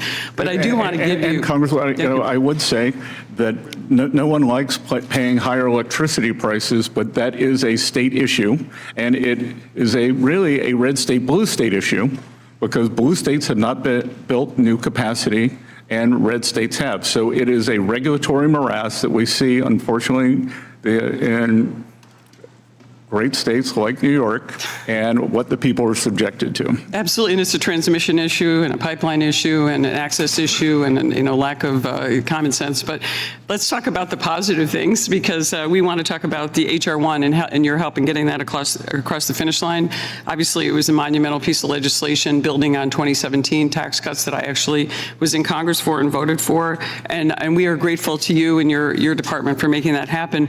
I also want to make sure and recognize, you talked talked about some permanency today, and I want to make sure that we recognize one of the signature pieces of legislation that I co-authored actually with my colleague, Representative Sewell, and it's the making the new markets tax credit permanent as part of H.R. 1, and that was something we fought hard for, and it was very bipartisan. In my district alone, in upstate New York, which is way up in the rural areas, New York 24 stretches from the St. Lawrence Seaway all the way to the Niagara River.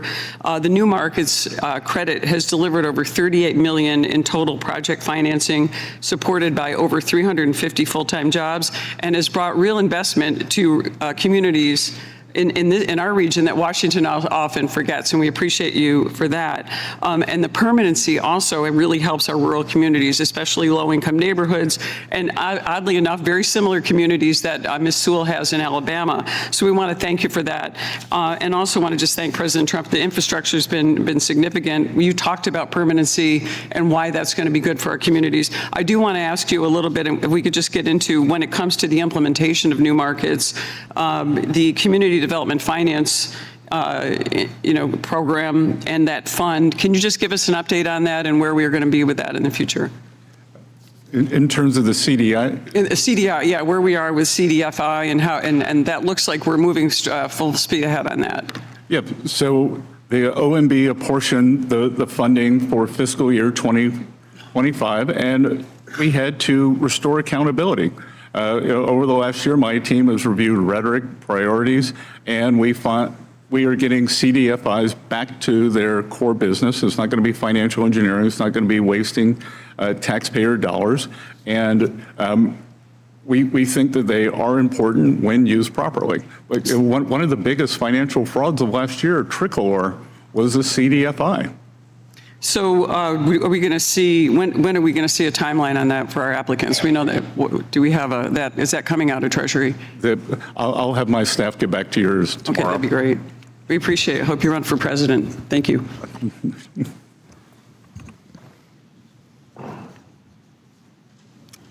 Thank you. Now recognize Mr. Boyle for 5 minutes.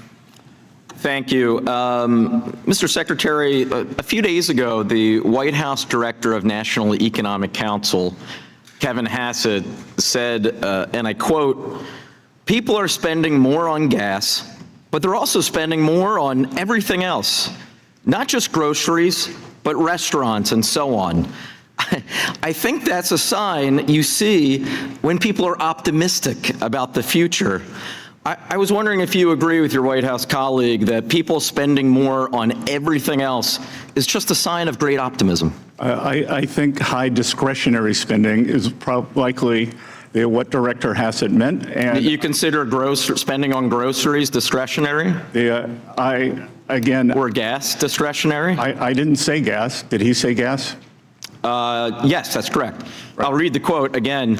"People are spending more on gas, but they're also spending more on everything else, not just groceries, restaurants, and so on." That's optimism. So the everything else would be discretionary spending, Congressman. Well, it would be. Well, I'll tell you what. Reclaim my time. I can settle how the American people are feeling about this economy because I have the data on it right here from Fox News just the other week on the president and this administration's handling of the economy. 71% of the American people disapprove, including 40% of Republicans. On the president's handling of inflation, 72% disapprove. They disapprove, in fact, by a 3-to-1 margin over approval. So do you agree with the American people, or are they just wrong? Look, the American people were torched under the Biden administration. Oh my God! I wish I had $1 for every time you or someone on the Republican side brought up Biden's name. If I did, I might have as much money as you have, Mr. Secretary. You would have lost 22% of your purchasing power because that's what happened. So the American people are wrong. The fact that by a 3-to-1 margin, they disapprove of this president and your performance on the economy. They're wrong. The Democratic House has 17% approval rating. No, I understand why you don't want to answer the question. So let me, I forgot to mention, reclaim my time, I forgot to mention, consumer sentiment is at an all-time low. So the numbers on the approval rating of this president of the economy are the lowest since the Great Recession, But in terms of consumer sentiment, which actually does measure whether or not people are optimistic about their future, the lowest in the history of a poll that dates back to 1952. Well, let's look at the underlying data. 2/3 of those are Democrats. The Democrats. No, 2/3, excuse me, 2/3 of those polls, so Fox News, The Economist, all the polls are wrong. You're citing the University of Michigan, and there have been other surveys as well, but the Michigan survey. Who listen to this kind of twaddle, they vote in the single digits, teens, whatever. Republicans, they vote much higher, and that's how you get, I don't even know what you're saying, Mr. Secretary. No, I don't think you know what you're saying. I know what I'm citing the facts. Those are the facts that you have a problem with, Mr. Secretary. Well, let me just turn, since I only have 2 minutes left, let me just turn to this. I think it's unquestioned fact that in the 2024 election, President Trump, in my home state, the Commonwealth of Pennsylvania, and throughout the country, especially those 7 big battleground states, he promised the American people, and I quote, "I will lower costs on day one." Well, Mr. Secretary, as it turns out, today is exactly day 500 of this administration, and costs aren't any lower. They are higher than ever before. Inflation is rising, gas prices are surging, consumer confidence again has collapsed, and healthcare costs are going up thanks to the bill that you helped pass over a year ago. Why won't you just admit that this has been a failed presidency, because the first step to turning this around would be admitting the problem? The 2.6% GDP growth, exceptional job growth in the private. That's the average since President Trump came into office. Real wage increases every month except for April. So if once again, inflation is eating away at the pocketbooks of the American people. I can tell you this: in the 30 seconds, reclaiming my time, in the 30 seconds I have left, when I was back home in Northeast Philly a couple days ago, and at a gas station, people were paying over $4.50 a gallon. They were feeling a lot of things, a lot of emotions. I guarantee you, optimism wasn't one of them. With that, I yield back. Thank you very much. Thank you. Thank you, and I'll recognize Mr. Murphy for 5 minutes. You know, memory is a wonderful thing to study. How we I think George Orwell called it memory holing. Yeah. So it's really hilarious, I think, actually sad and pathetic on another hand, that people don't remember. You know, I'm sorry that people get triggered when they talk about the former president, but 21% cumulative inflation during 4 years, which I think, maybe you're smarter than I am in this regard, contributes a lot to what's going on. Now, that said, I think it's actually pathetic that the other side of this dais places more concern about talking about gas prices. They didn't talk about gas prices during the last administration when they were higher actually than they were now, but they place more concern about that than the fact that their children and grandchildren might get irradiated by a nuclear weapon one day. And we're actually finally doing something about that. I couldn't agree more, Congress. As someone with children who hopes to have grandchildren one day, President Trump is future-proofing this Iranian regime against having a nuclear weapon. And the short-term challenges that we are seeing now, it would be nothing compared to that. Yeah, and you know, I totally commiserate those, especially lower income individuals where it's harder right now. Absolutely, understand. But if we look back on one of the great historical lessons of Britain during the Battle of Britain and the things that they took on to save the fact that they didn't want to be destroyed by Nazi Germany, the same thing that we don't want to be destroyed by a radical Islamic regime, which is in their constitution to do so, then hardships sometimes are challenging. Well, I think the best analogy here is World War I, that Germany hadn't declared war on the U.S. We just knew that it was a menace, that it was a cancer that had to be stopped. And we have cut the head off the snake.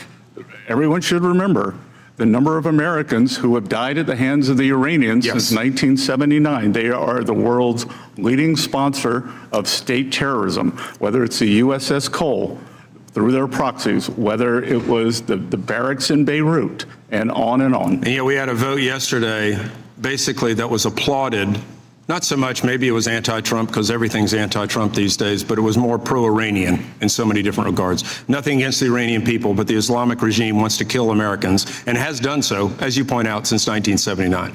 Let me just pivot just a little bit question here, because I would love to have your thought about this. I hear time and time and time again from the other side that the rich are not paying their fair share. Can you tell me, did the working families tax cuts, was it something just for the rich? No, sir. Under TCJA, that the highest income brackets paid 10% higher.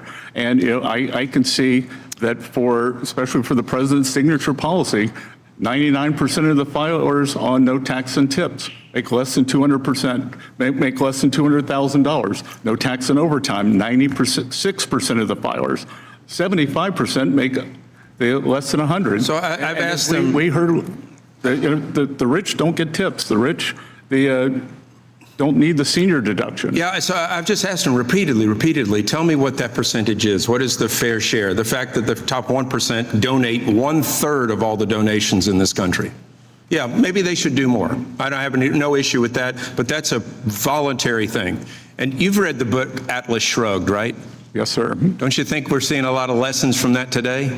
I think we're seeing more lessons from 1984. Well, yes, indeed. Let me pivot just a little bit to a challenging topic, and that's our debt, and the fact that I think we've had pro-growth policies put forth in our tax bill, which may not be readily apparent right now, right? So I wonder if you could just give me what you think what our projections are going to be, debt to GDP, what's going to happen in the next 5 to 10 years with all the investment that's going to be coming in. Well, as I said earlier, Congressman, that we are creating highly productive assets that will be generating the high returns that will then go into the tax base. Yeah. This manufacturing renaissance that we're seeing creates jobs in two ways. The companies will be paying more taxes. They availed themselves, as we wanted them to, of the 100% full expensing on equipment, for equipment, for factories, for farm structures, and that will go into the tax base. I call it the slingshot effect. Right. You pull it back, and then it starts paying off. Yeah, it's like a slinky. If God forbid there was a Democrat that got into the next White House, they're going to come in and claim all the wonderful benefits that we're going to see at that point in time. Just kind of like the Biden administration talked about all the job creation after they destroyed all the jobs and then just restored them. So thank you for the work that you do. You are doing the good Lord's work in a very, very challenging environment. You're deeply appreciated. Thank you. I'll yield back. Thank you, sir. Thank you, Ms. Fischbach. Thank you, Mr. Chair. And Secretary, I want to say thank you for being here because it's always good to see you, and I genuinely appreciate the information that you have and when we have the opportunity to have the discussion and be able to ask questions. But I really am sorry that the other side chooses not to acknowledge any of the good that's come out of this bill, and that's simply because this committee, the Republicans, Chairman Smith and President Trump are the ones that did it. So they refuse to see any of the good, and I'm sorry about that because I think that they're missing a lot. Look, I'd be worried because all these tax returns that we got that had one of the president's signature policies, they all voted against them. They all voted for the biggest tax hike.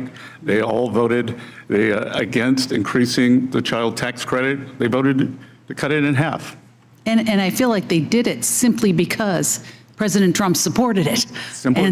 Yep, absolutely. And I do feel sorry, and I am sorry about the fact that they believe that being rude is the way to have any kind of discussion, and that the only thing that they're seeking is social media clicks. And so I apologize for that because I not only your position, but also the information you're able to provide. And I think it's important that we have civil discussions as opposed to this kind of yelling at people and not letting them speak. So I apologize for that.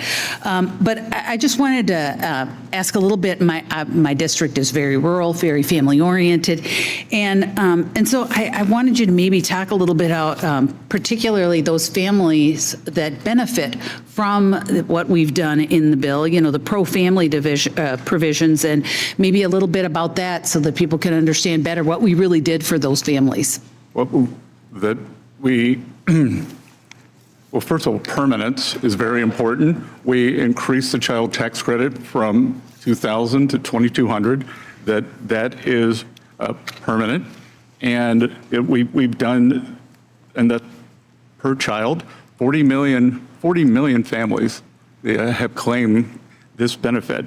And with everything here, as someone has studied the history of economics, we would have had a cataclysmic event if we'd had a $5 trillion tax hike. Absolutely, absolutely, and I think it's incredibly important, like I said, to not only to all of the families, and I, like I said, represent a rural area with lots of families, and so I think it's incredibly important that we do provide those kinds of tax breaks for those folks. And what would have happened had we not been able to do that is incredible. And I think we have a barbell here, the representative that we have on one side. It's the expensing of business equipment, can be farm equipment. We have ag structures, and then on the other side, the president's 4 signature policies. And you anticipated, I think, some of where I was going to go with the ag, but I also did want to, with a little bit of time I've got left, is talk a little bit about the small businesses, because our communities depend so much on those small business. And I think that 199A has been discussed earlier, but I think that if you have anything else to say on how just critical these tax cuts are to those small businesses, because I will tell you, those small businesses are absolutely the backbone of my district. And so if there's anything else you want to add on that. Well, Representative of the Wall Street Journal accused me of being a populist, the firebrand, because I said it's time for Main Street to do well, which I pointed out to them. That's why it's called the Wall Street Journal, not the Main Street Journal. And this is a Main Street administration. I came from a small town, and Wall Street always does well, and everything with 199, they make sure that Main Street small businesses, as I said earlier, many people put their life savings into these businesses, and they are the backbone of many of our communities. We've tried to make sure that they have proper lending, but importantly, when you're going to take on that kind of financial risk for yourself, your family, you want to have certainty. And I think we've given them great certainty, and I think permanence. I think permanence in these tax cuts, we will never have to call them tax cuts again because they are permanent.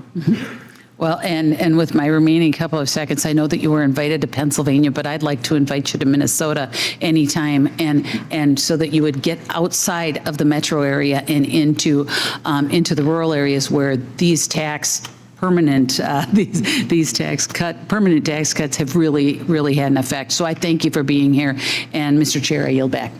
Thank you. Mr. Secretary, there's no need to read that paper anyhow. I would just point that out. Mr. Byer. Thank you, Mr. Chairman and Ranking Member. Mr. Secretary, thank you for being here. And I have no intention of trying to find something for social media. I share your concern. I'd love to see faster economic growth in America. 3% would be amazing. It would help us begin to unwind the huge deficit that we have right now. What I am much more concerned about is not all the individual statistics. You know, my college statistics textbook was lies, damn lies, and statistics. We can all pick out the ones that we like and the ones we don't like. I'm much more concerned about it on a more macro level, that on at least 5 things, like you, I've studied economic history a great deal, that the administration is moving in ways that seem contrary to everything that I've learned about economic growth. Number one, of course, is the tariffs. Tariffs have rarely been good, and we've seen study after study that's shown that 96% of the tariff revenue so far has been paid for by American consumers and American businesses. It also has not led to a reshoring of manufacturing. Second is workforce. We know the 2 drivers of economic growth are workforce participation and product and technology productivity improvements. With the immigration enforcement, no one here objects to deporting criminals. But we've imprisoned or deported hundreds of thousands of hardworking people paying American taxes with American families that have now, according to the businesses I talk to, the builders can't build, the farmers can't farm, our fast food places are all those workers that necessary are gone. Number 3, the war of choice. You know, it hasn't accomplished regime change. It didn't bring democracy to Iran. They still have the missile capabilities, which we are seeing every day, and they still have the nuclear stuff. And I see a Trump administration scrambling to recreate the Joint Comprehensive Plan of Action that he walked away from, that actually had nuclear weapons 20 years away in Iran. And we'll be lucky if we can get back to that again. And then there's the disinvestment in research. 20% cuts to almost all university research. National Science Foundation down 55%. The science departments at NOAA and EPA eliminated. It cuts to NIH and CDC. And what we're seeing is the young scientists in America fleeing to Germany and to France and to England, places that they want them. This is back to where does our growth come from? And then I think maybe the most damning thing, half of the growth last year, which by the way, according to the Federal Reserve is 2.1%, not 2.6. It was 1.6% according to the Federal Reserve in the first quarter of this year. Those are not anything like the 2.8 that we had in 2024. But that half of the GDP growth last year of that 2.1% came from data centers alone. Okay, there are 831 data centers right now under construction.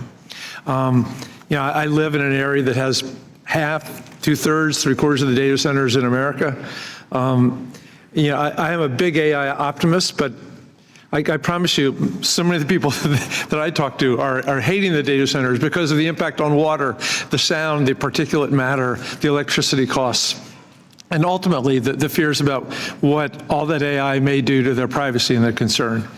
So, I want you to be successful because I'm an American and I love my country and I want to have 3% growth. I just worry that so many of the decisions that you have made, the president made, are moving us in the wrong direction.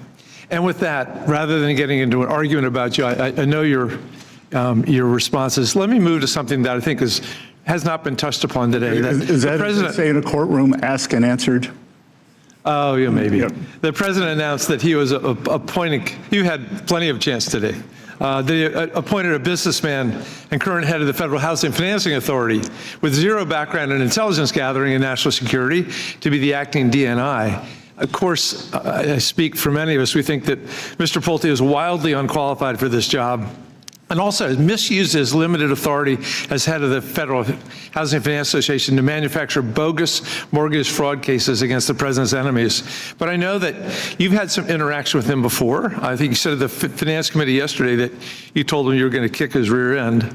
But rather than going through an intensive search and vetting process, we look at you, who had to go through all that, who had to be vetted, voted in by the U.S. Senate.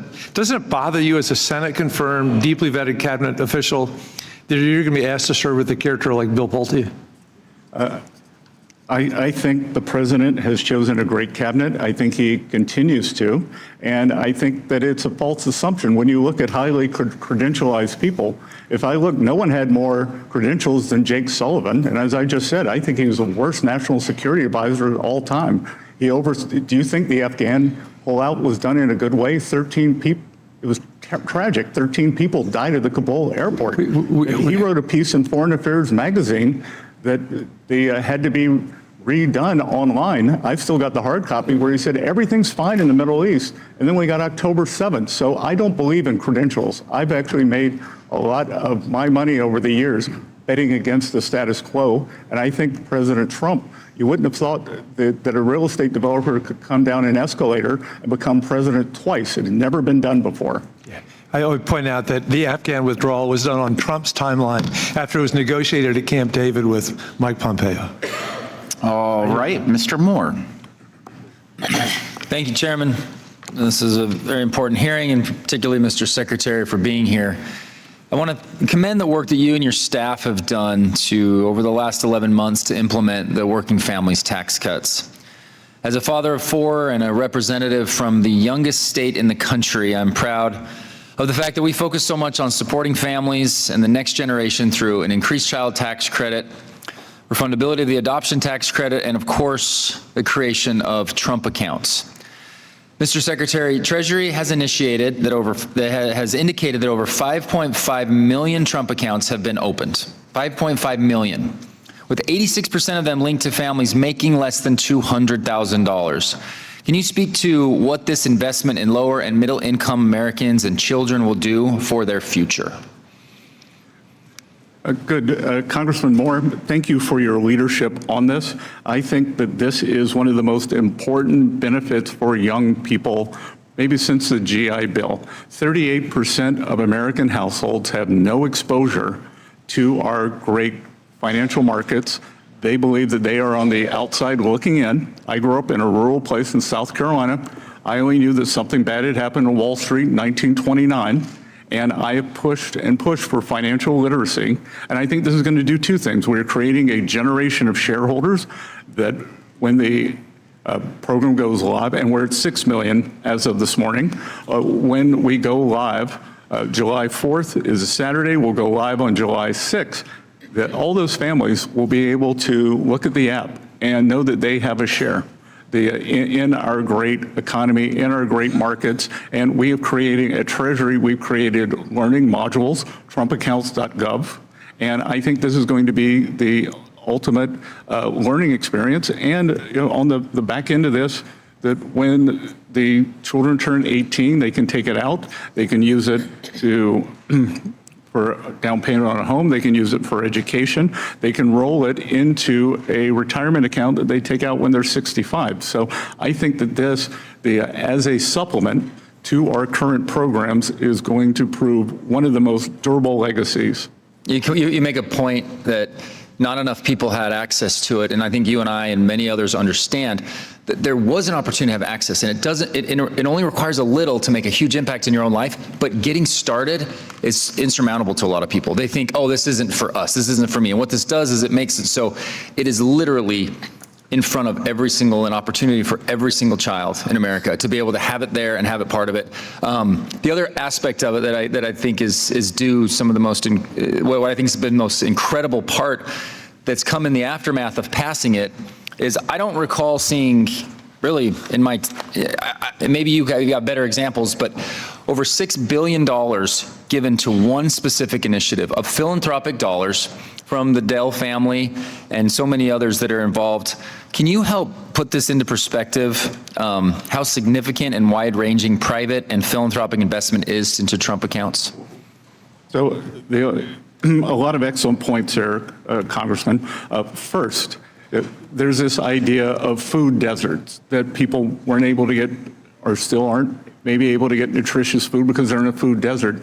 There have been financial service deserts that people, they don't have the minimums to open some kind of a non-bank account where they can get access. So I think that this is curing that. This is a free, low cost, no cost entry.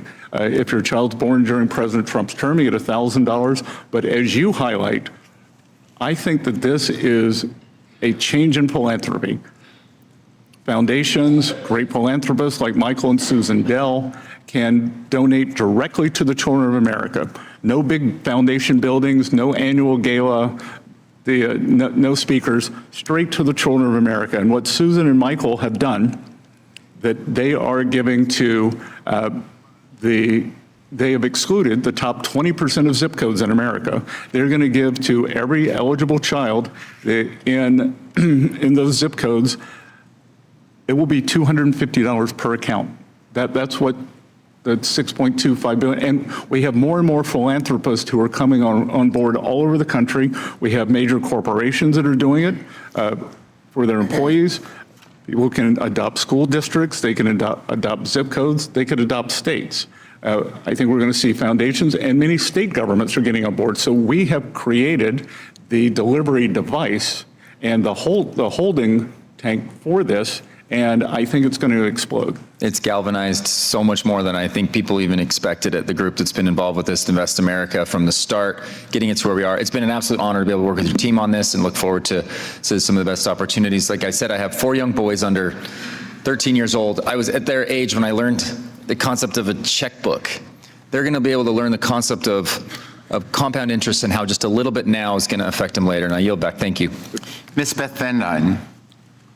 Thank you very much, Mr. Chairman. Thank you, Secretary, for joining us today. I think it's safe to say that you have probably worked as hard as anyone over the last 18 months, and no one has done more for the American people than this administration and this Treasury Department. Mr. Secretary, when President Trump took office, what were the biggest economic challenges facing the administration?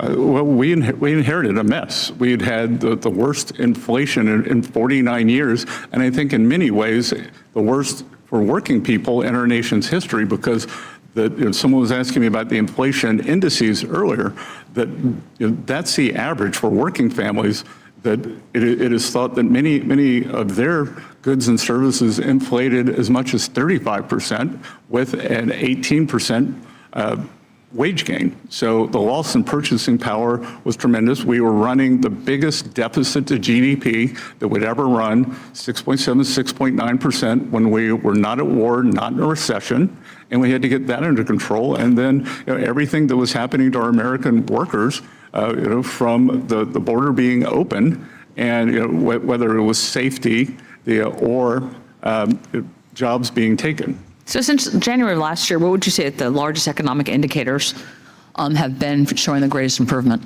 I would say that every month except this past April, we've seen real wage increases. We've seen, on average, 2.6% GDP growth for the past 4 quarters. And the underlying resilience of the economy, we pulled down the fiscal deficit to GDP. We got it down to about 5.5%, so we had a fiscal contraction and still grew. And Representative, everything all the jobs we're creating, they're in the private sector and they're for Americans. I appreciate you saying that, because the previous administration often pointed to job growth as evidence of economic success, but much of that growth, as you just mentioned, came from the government hiring. So can you explain the difference between in an economy that is driven by government job creation versus that in the private sector? Well, we see the productivity go up, but more importantly, for the people who are getting those jobs, that very, very difficult to create real wage increases. Traditionally, government jobs are indexed to the CPI, so you're just keeping up. With private sector, people can move up, and we are creating, with the Tax Cuts and Jobs Act, we're having a building boom in manufacturing structures. And that if someone's economically illiterate said to me, well, where are all these manufacturing jobs? Well, manufacturing jobs take time. I was up in my hometown of Charleston, South Carolina. Boeing is expanding their facility there by 50%. It's the Dreamliner production facility. So first you get construction jobs, then you get 1,000 high-paying jobs in the Boeing factory, and we're seeing that again and again. Well, I think the goal of public policy shouldn't be to make government dependency more comfortable, right? But it should be to make economic independence more attainable. And so would you agree that the most effective way to improve a family's financial situation is not through government assistance, but through higher wages and better job opportunities?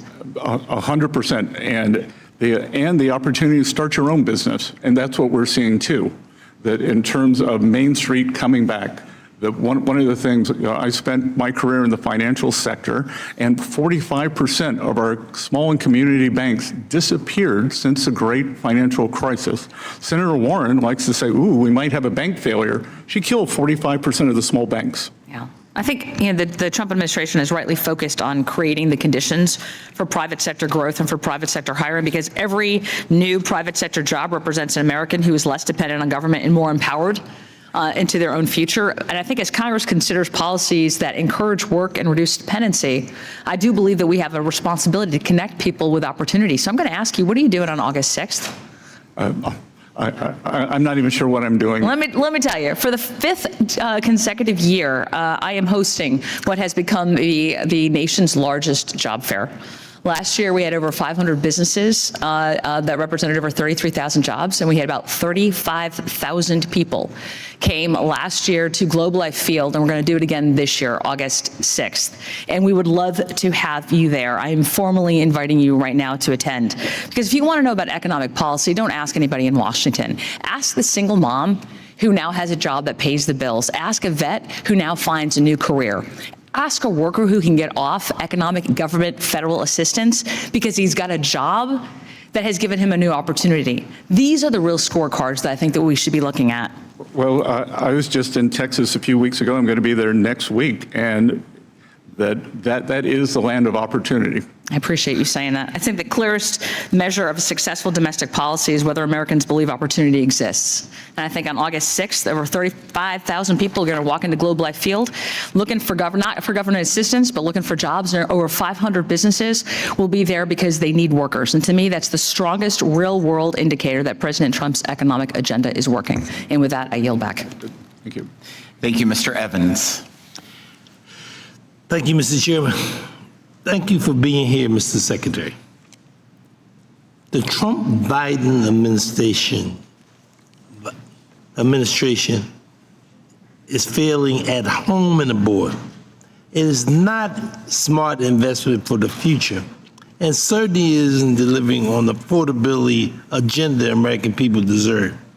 The president's policy has left Americans paying more in food and gas and health care and electricity. The electricity price is especially important to me because it's related to the growing concern around the cost of data centers and future investment in energy. Meanwhile, the Trump administration has said he does not care about the financial situation of Americans. He has called the gas price peanuts. While the GOP focuses on policies that make money for Trump and his allies, working families are paying the price. So I say to you, Mr. Secretary, obviously, there's concerns that we all have about what is occurring.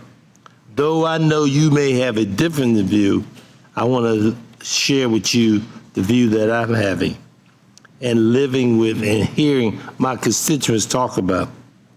So as a result, I yield back the balance of my time and thank the chairman and the ranking member for this opportunity of this hearing. Again, I thank you. Thank you, Congressman. Exactly right. Thank you, Mr. Feenstra. That to me. Thank you, Chairman and Ranking Member. Thank you for holding this hearing. Secretary Bessent, I truly enjoy always talking with you. I was a professor of business and economics, and when I got my doctorate, I actually did some work on what you've done in the past. So I'm always very impressed. I want to just say, we've done some historic things over the last year. Obviously, the big, beautiful bill, the Working Families Tax Cuts Act is just incredible. Can you talk a little bit about that bill? And I'm going off script a little bit, so I hope I am okay. But can you talk about international tax and what that is going to do to bring in onshore businesses and keep the U.S. competitive around the world?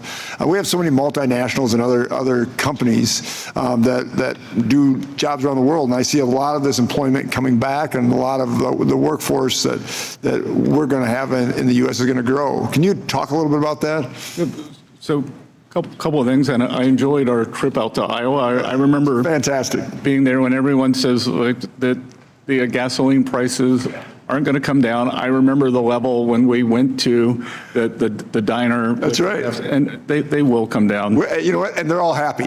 You know, compared to what everybody else is saying, all the farmers are happy. Right. Anyway. So corporations have a choice globally. Yep. And I think with this administration, I've often described that we have a three-legged stool, and it is tax, trade,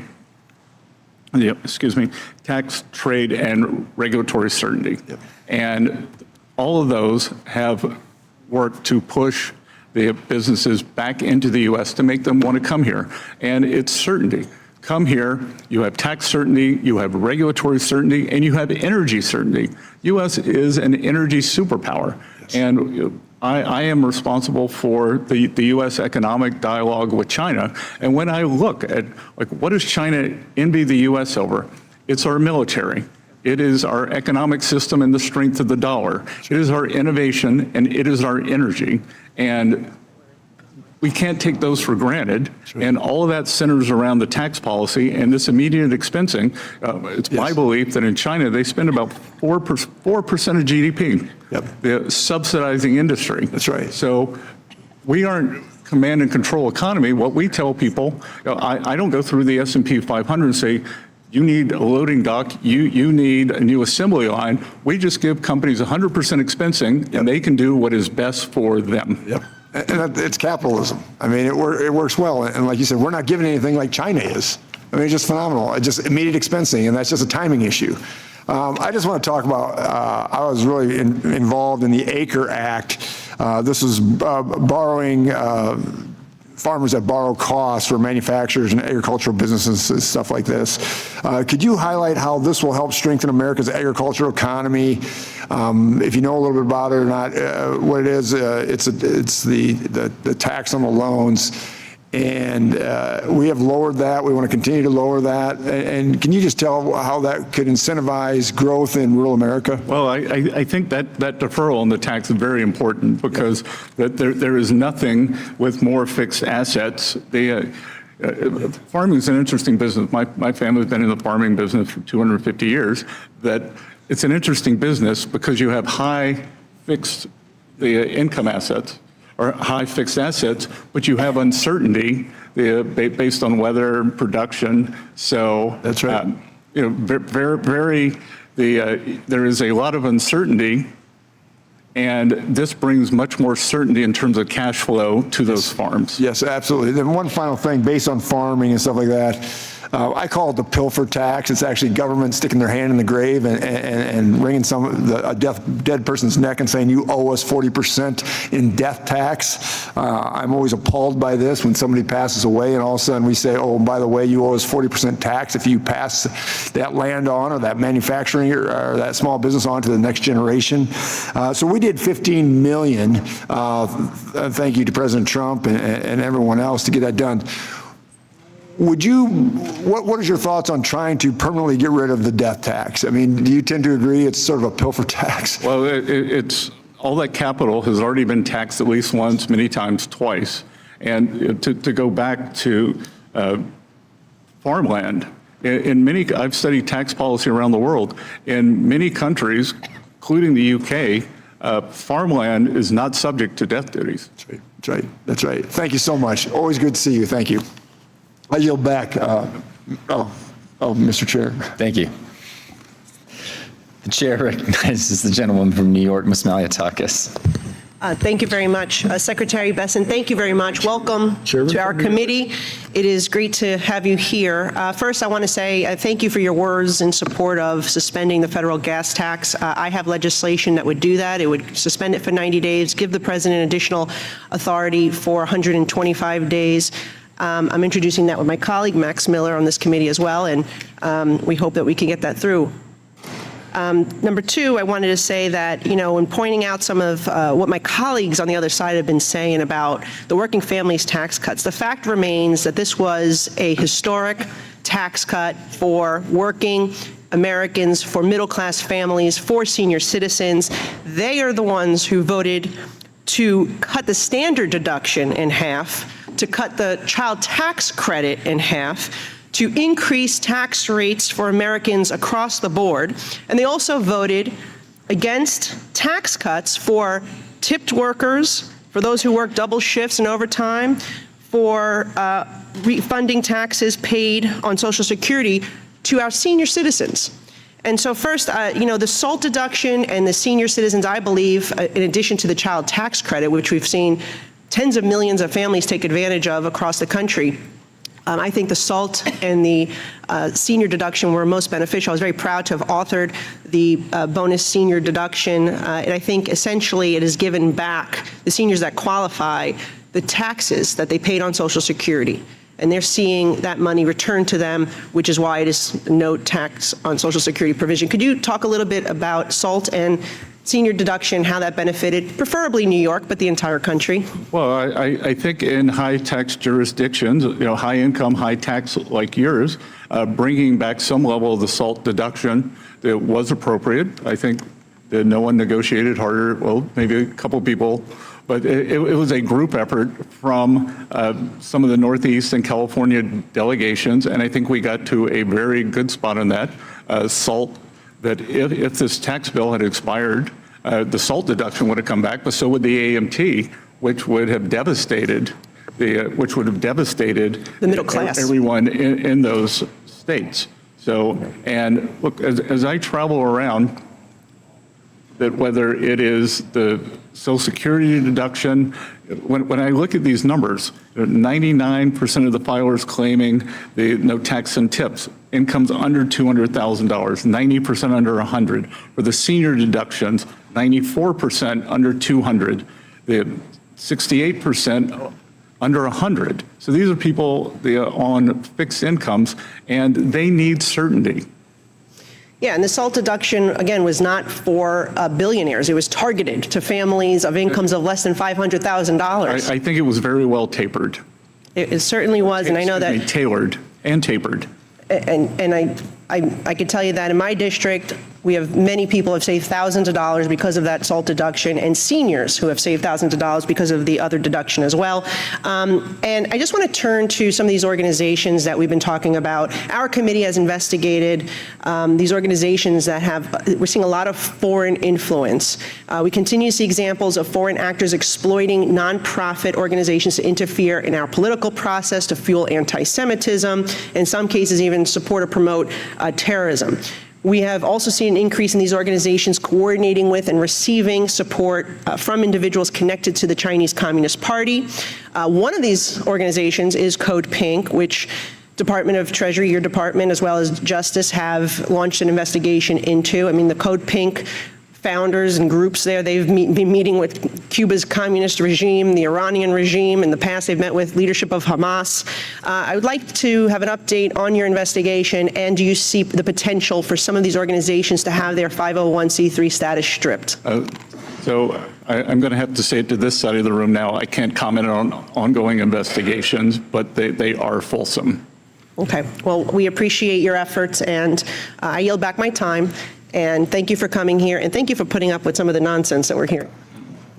Thank you. The chair now recognizes the gentleman from Carmel Valley, Mr. Panetta. Thank you, Mr. Chair. I appreciate that. Secretary Bessent, thanks for being here. And I guess you go by Dr. Bessent based on that South Carolina degree that was conferred on you? Only for the working press. Understood. Look, as you heard, I hail from Carmel Valley, the place I grew up. Place my Italian immigrant grandfather settled, thank God. We have a lot of beauty, we got a lot of bounty, but unfortunately that means a lot of people want to live there. So housing affordability does remain a major challenge in my district. And one of the reasons people aren't selling their homes is because they're going to take a huge hit on taxes, as I'm sure you're aware of, based on the fact that there is a capital gains exclusion, but that's from 1997, and it remains capped at the fact that it's only $250,000 for individuals, $500,000 for couples, and it has not kept up with inflation. As a result, many people who have grown out of their home just aren't selling because they want to protect their nest egg. Now, I got a simple bipartisan bill that actually has 18 members of the Ways and Means Republicans on my bill. And in fact, except the chair at this point, but I'm trying to get him as well. That being said, the president has actually supported this idea as well.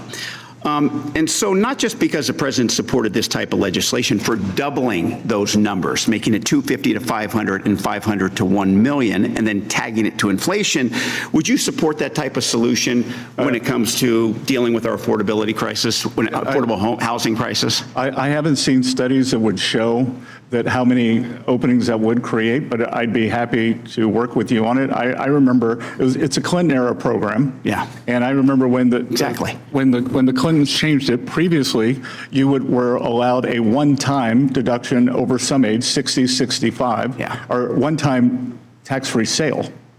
You could roll your appreciation up to that sale. So I think there are a lot of things that we can look at. I don't want it to seem, I'm older than you are, and I'm constantly told the boomers get too much. I don't want it to seem like something that it's a giveaway to the boomers. Hey, completely understood, and look forward to talking to you and continuing negotiations on this. But I appreciate your acceptance of being open to the concept. So I appreciate that and look forward to working with you. But look, I think, as you know, and as you've heard, it's not just housing that makes it tough when it comes to affordability. Over the last year, inflation has rose 3.8%, energy has rose 17.9%, gasoline prices have rose 28.4%, food has rose by 3.2%, and core inflation is still elevated at 2.8%. And look, I know you got some good numbers. I understand that. But the fact is that when you speak to people on the ground, including the polling that Mr. Boyle referred to, prices are a major financial concern. Now, the costs have been exacerbated clearly by the Iran war, but also tariffs. Two areas I just want to hit on quickly. I realize you said the war is temporarily paused. I think you said that, or you said that at the press conference you had last week. And you said that once it's resolved and there is a deal, gas prices will drop. Got it. But the president recently said that the Strait of Hormuz will be closed through Labor Day. Is that your definition of temporary, and are gas prices going to remain high through the summer? Yeah, I didn't see that from the president, and every indication I have is that they should be open sooner. Okay. And we've already seen oil prices are down. Understood, more than 20%. Mr. Secretary, and I don't like saying this, but reclaiming my time. Tariffs are also affecting these prices. And many people in small businesses in my district tell me that it's not just tariffs, but the constant change in the tariff policy that we've seen over the last year. Just yesterday, the administration announced another change in tariff policy and another tariff regime. 14 countries subject to 10%, 56 countries subject to 12.5% tariffs. Has Treasury done any sort of assessment on the impact of these frequent changes to the tariff policy and what they're having on small businesses? And is there an exclusion process planned to help these small businesses because of these types of changes in tariff policy? Well, I would have to dispute that the cost increases were due to tariff policy, because last year the inflation was in services and we don't tariff services. Got it. But have you done any sort of assessment as to whether or not you can help small businesses get through these types of tariffs? Well, I think we've already done a lot with small businesses in the working families tax cut. So, okay. All right. So you have it. That's fine.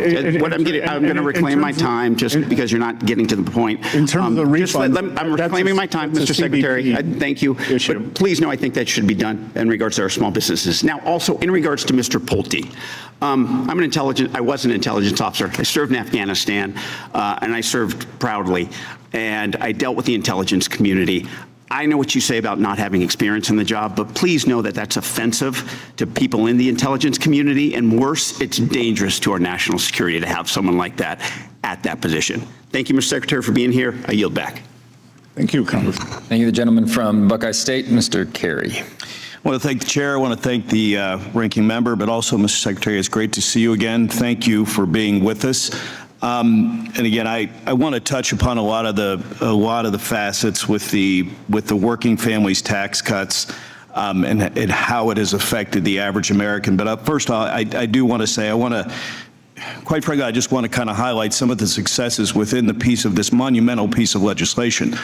You know, this landmark legislation was drafted with every American in mind. It didn't matter their race, their gender, their income level, their marital status. This affected all Americans. The overall share of taxes paid by the top 1%. At the end of the day, this is a fact. This isn't disputed. It went up. Well, a family with 2 children saw their tax returns increase by an average of 11%. That's fact. For our small businesses, think about our small business, the backbone of the American economy. We permanently extended, Mr. Secretary, that's big. That's big. For our seniors, and coming off of the Social Security fairness that we did in the pre-administration, but for our firefighters and our postal workers and our police officers, but just what we did within the Social Security space, a $6,000 tax deduction, which is greater than the Social Security taxes the average senior household currently pays. For our manufacturers who built this country, we implemented 100% immediate expensing for equipment and machinery. That's what we did. Now, there's been a lot of talk about energy. There's been a lot of talk about fuel prices for our country. And I want to just highlight a couple numbers because we've heard a lot of numbers, and energy happens to be something I do know a little bit about. But today, the average gallon of gas is $4.24 per gallon. Into the previous administration, same time, average price was $5.16, without the sword of Damocles of a nuclear warhead in Iran. You have to understand history to understand how terrible that regime and the threat that that would have been for all Americans. But let's talk about the pro-family policies that this monumental piece of legislation did. It permanently extended $2,200 tax credit and tied it to inflation. That's every working family that has kids, folks. Every working family. Extended the adoption tax credit. Expanded education savings accounts to include additional K through 12 additional expenses. Expanded the health savings accounts. Great things. Improved employer-provided child care tax credits. And made permanent paid family leave and medical leave tax credit. Our children will recap the benefits of the Trump accounts, in which 5 million children have already been enrolled. Now, this legislation didn't pick winners and losers. It didn't prioritize certain segments of the American population over the others. And it's not a government handout to any particular economic sector. This is sound tax policy focused on the tax certainty for all American businesses, putting more money in the pockets of hardworking Americans and putting our country on a trajectory for economic success. Now, Mr. Secretary, I know that you've had to listen to a lot of things today. And we do appreciate your service. We do appreciate you leaving the private sector to do something that, in many ways, is a very difficult position to be in. But, Mr. Secretary, your time, your staff's commitment, and this commitment of the administration to make America a better place, we appreciate that. So with that, thank you again for being here today. And with that, Mr. Chairman, I yield back. Good. Gentleman yields. Congressman, thank you. Also from the Buckeye State, Mr. Miller is recognized. Thank you, Mr. Chairman. Mr. Secretary, it's great to see you again. Good to see you. And to note, Chairman, just a better part of the Buckeye State, for the record. But thank you, Mr. Chairman. Thank you to Secretary Bessent for your testimony before this committee today. It is much appreciated. Since we last discussed digital assets in this room, the landscape has shifted from a conversation about the rise of these technologies to a question of how we successfully integrate them into our regulatory tax infrastructure. We've seen meaningful progress. The Senate Banking Committee has advanced the Clarity Act to build a market structure framework. Additionally, I, along with my colleague to my left over here, Rep. Horsford, have introduced the Digital Asset Parity Act to finally provide the common sense tax certainty our businesses and investors truly require throughout our country. We are no longer debating whether digital assets are here to stay any longer, but rather how we define the rules of the road, and we believe that this is necessary now at this time in our history. I truly look forward to discussing how Treasury can collaborate with Congress to ensure these dual frameworks provide the economic stability and tax fairness the American people deserve. Mr. Secretary, the Parity Act was introduced to solve the phantom income and tax as cash hurdles that currently plague American businesses and everyday investors. We've seen that without tax parity, companies are hesitant to adopt these tools, and individuals are burdened by the reporting requirements that feel more like friction tax than truly a fair system. So I'll just get right to it. As the Treasury Department looks at the current tax code, how do you see the Parity Act, specifically its provisions for stablecoin payments and the elective deferral of staking in mining rewards, as a catalyst for keeping digital asset innovation within the United States rather than forcing it offshore? So, Congressman, thank you for those questions. This administration and Treasury's goal is to onshore digital assets, both because the innovation that we're seeing and U.S. standards and practices. So we would like to work with both of you on this to perfect the right balance between how this should be done. But I do think, look, whenever we get to these new technologies, there is an adjustment period. We have to think about them in a different way. And I believe not only for the technology, for the payment rails, it's essential for us to be the leader to maintain dollar dominance. And we want to have the best standards in the U.S. that we can export to the rest of the world. So we'd be happy to work with you on that. Thank you very much. And we've been working extremely hard over the last, I'd say, 15 to 16 months to bring a framework. And truly what we're seeking here really is, besides the name of the legislation, clarity and parity and just stability for the tax code for these individuals. And I very much thank you for your answer and you willing to work with both of us on committee and all of us. Our bill also, Congressman, I would say let's get clarity done by the 4th of July, and then we move on to how to Mr. Secretary, I would love that. If you could help me with some of those individuals up there. I've been on the phone with them this week. All right. Well, if that thing gets moving, then yes, it makes our job much easier, and I would prefer that way as well. But thank you, and any more guided push would be awesome on our committee, and very grateful. A critical piece of this legislation is the application of Section 1058, like treatment to digital asset lending. If the Treasury Department were to formally recognize digital asset lending as analogous to the securities lending covered under Section 1058, what is your assessment of the impact on the domestic market liquidity? And specifically, does Treasury agree that extending this established tax treatment of non-recognition is one of the most efficient levers to move digital assets from a speculative asset class to a functional, transparent part of our institutional financial infrastructure?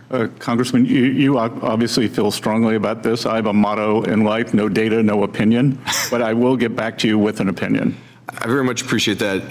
This has been one of the tougher subject matters that we've discussed on the committee, because I believe that this country for a long time has been stuck in the analog era, and we are now in the digital age. And, this framework altogether just provides guidelines and stability for the cryptocurrency network within our country. And I appreciate, you saying you'll work with us, but I truly believe now is the right time for this with President Trump and the Federal Crypto Reserve and him wanting, the United States to be the crypto capital. My concern is that if people like you and I and others right now, who don't have a good understanding, aren't the ones really steering this, to its, final destination, then we may never get there, and it may get screwed up in a different way. But I truly appreciate you being here, working with Rep. Horsford and myself, and I yield back. Good. Thank you. Gentleman yields. The chair now recognizes the gentleman from Vegas, Mr. Horsford. Thank you to the chairman and to the ranking member, and I look forward to working with Congressman Miller and the other members of the committee on the Parity Act, which is a true bipartisan bill. Before I begin, though, I want to thank Chairman Smith for his commitment to working with me also on the Full House Act. Prior to the Senate-passed bill, gaming patrons could deduct 100% of their gambling losses. They were taxed on what they actually earned, nothing more, nothing less. The Senate changed that. This provision was included without meaningful debate and creates a fundamentally unfair outcome for taxpayers who participate in legal gaming activities. Under the new provision, patrons can deduct only 90% of their losses. That means someone who breaks even or even loses money overall could still face a federal tax bill. So, Mr. Secretary, will you work with Chairman Smith and me to fix this issue and to protect gaming jobs and tourism-dependent economies like Nevada? We'd be glad to, sir. Thank you. Now, you, Mr. Secretary, you talked a lot about permanency throughout today's hearing. For the tip worker, for the warehouse worker, for the teacher, for the nurse, and for the small business owners in Nevada, they don't need a temporary tax gimmick. They need permanently lower cost and permanently higher take-home pay. Yet when Republicans wrote their bill, they made a choice that the tax cuts for billionaires and large corporations would be made permanent while making the tax relief for working people temporary. To me and to the workers, that tells them exactly who they were thinking about when they wrote it. That's why I have introduced the TIPS Improvement Act, as well as the Overtime for All Workers Act, because I believe Workers who earn tips or who work overtime should receive permanent tax relief, not temporary. If Republicans are serious about helping working families, they should join me in making tax relief for workers permanent, just like they did for billionaires. Now, Mr. Secretary, I want to discuss tariffs, which are hidden taxes that American consumers pay, including businesses. The Supreme Court ruled that this administration's broad tariff policy was unlawful, but American families already paid the price. Small businesses paid it through higher costs, consumers paid it through hidden higher prices, and according to the Yale Budget Lab, the average household paid roughly $1,800 more because of these tariffs. So at a time when you talk about giving relief to workers, temporary relief, on the other hand, they are feeling the effect of higher prices. So let me ask you directly, do Americans deserve refunds for money collected through tariffs that the Supreme Court ruled illegal? Yes or no? Congressman, the American people had the money. It was in the U.S. Treasury, and it didn't take it away. Do you agree that they deserve the money back that the Supreme Court ruled is illegal? Yes or no? It's not a yes or no question, because every Democratic Attorney General applied the Supreme Court ruled that they were illegal, Mr. Secretary. I know, but they applied for them to go back to the companies. So do the companies deserve the money back? To the payers of record. So do they deserve their money back? That is a issue for the Customs and Border Patrol. No. Again, Mr. Secretary, while the Homeland Security Act of 2002 may have transferred a number of custom functions from Treasury to DHS, Treasury retains oversight over trade policy and the protection of revenue functions. Treasury can delegate those functions, but it cannot delegate that statutory authority.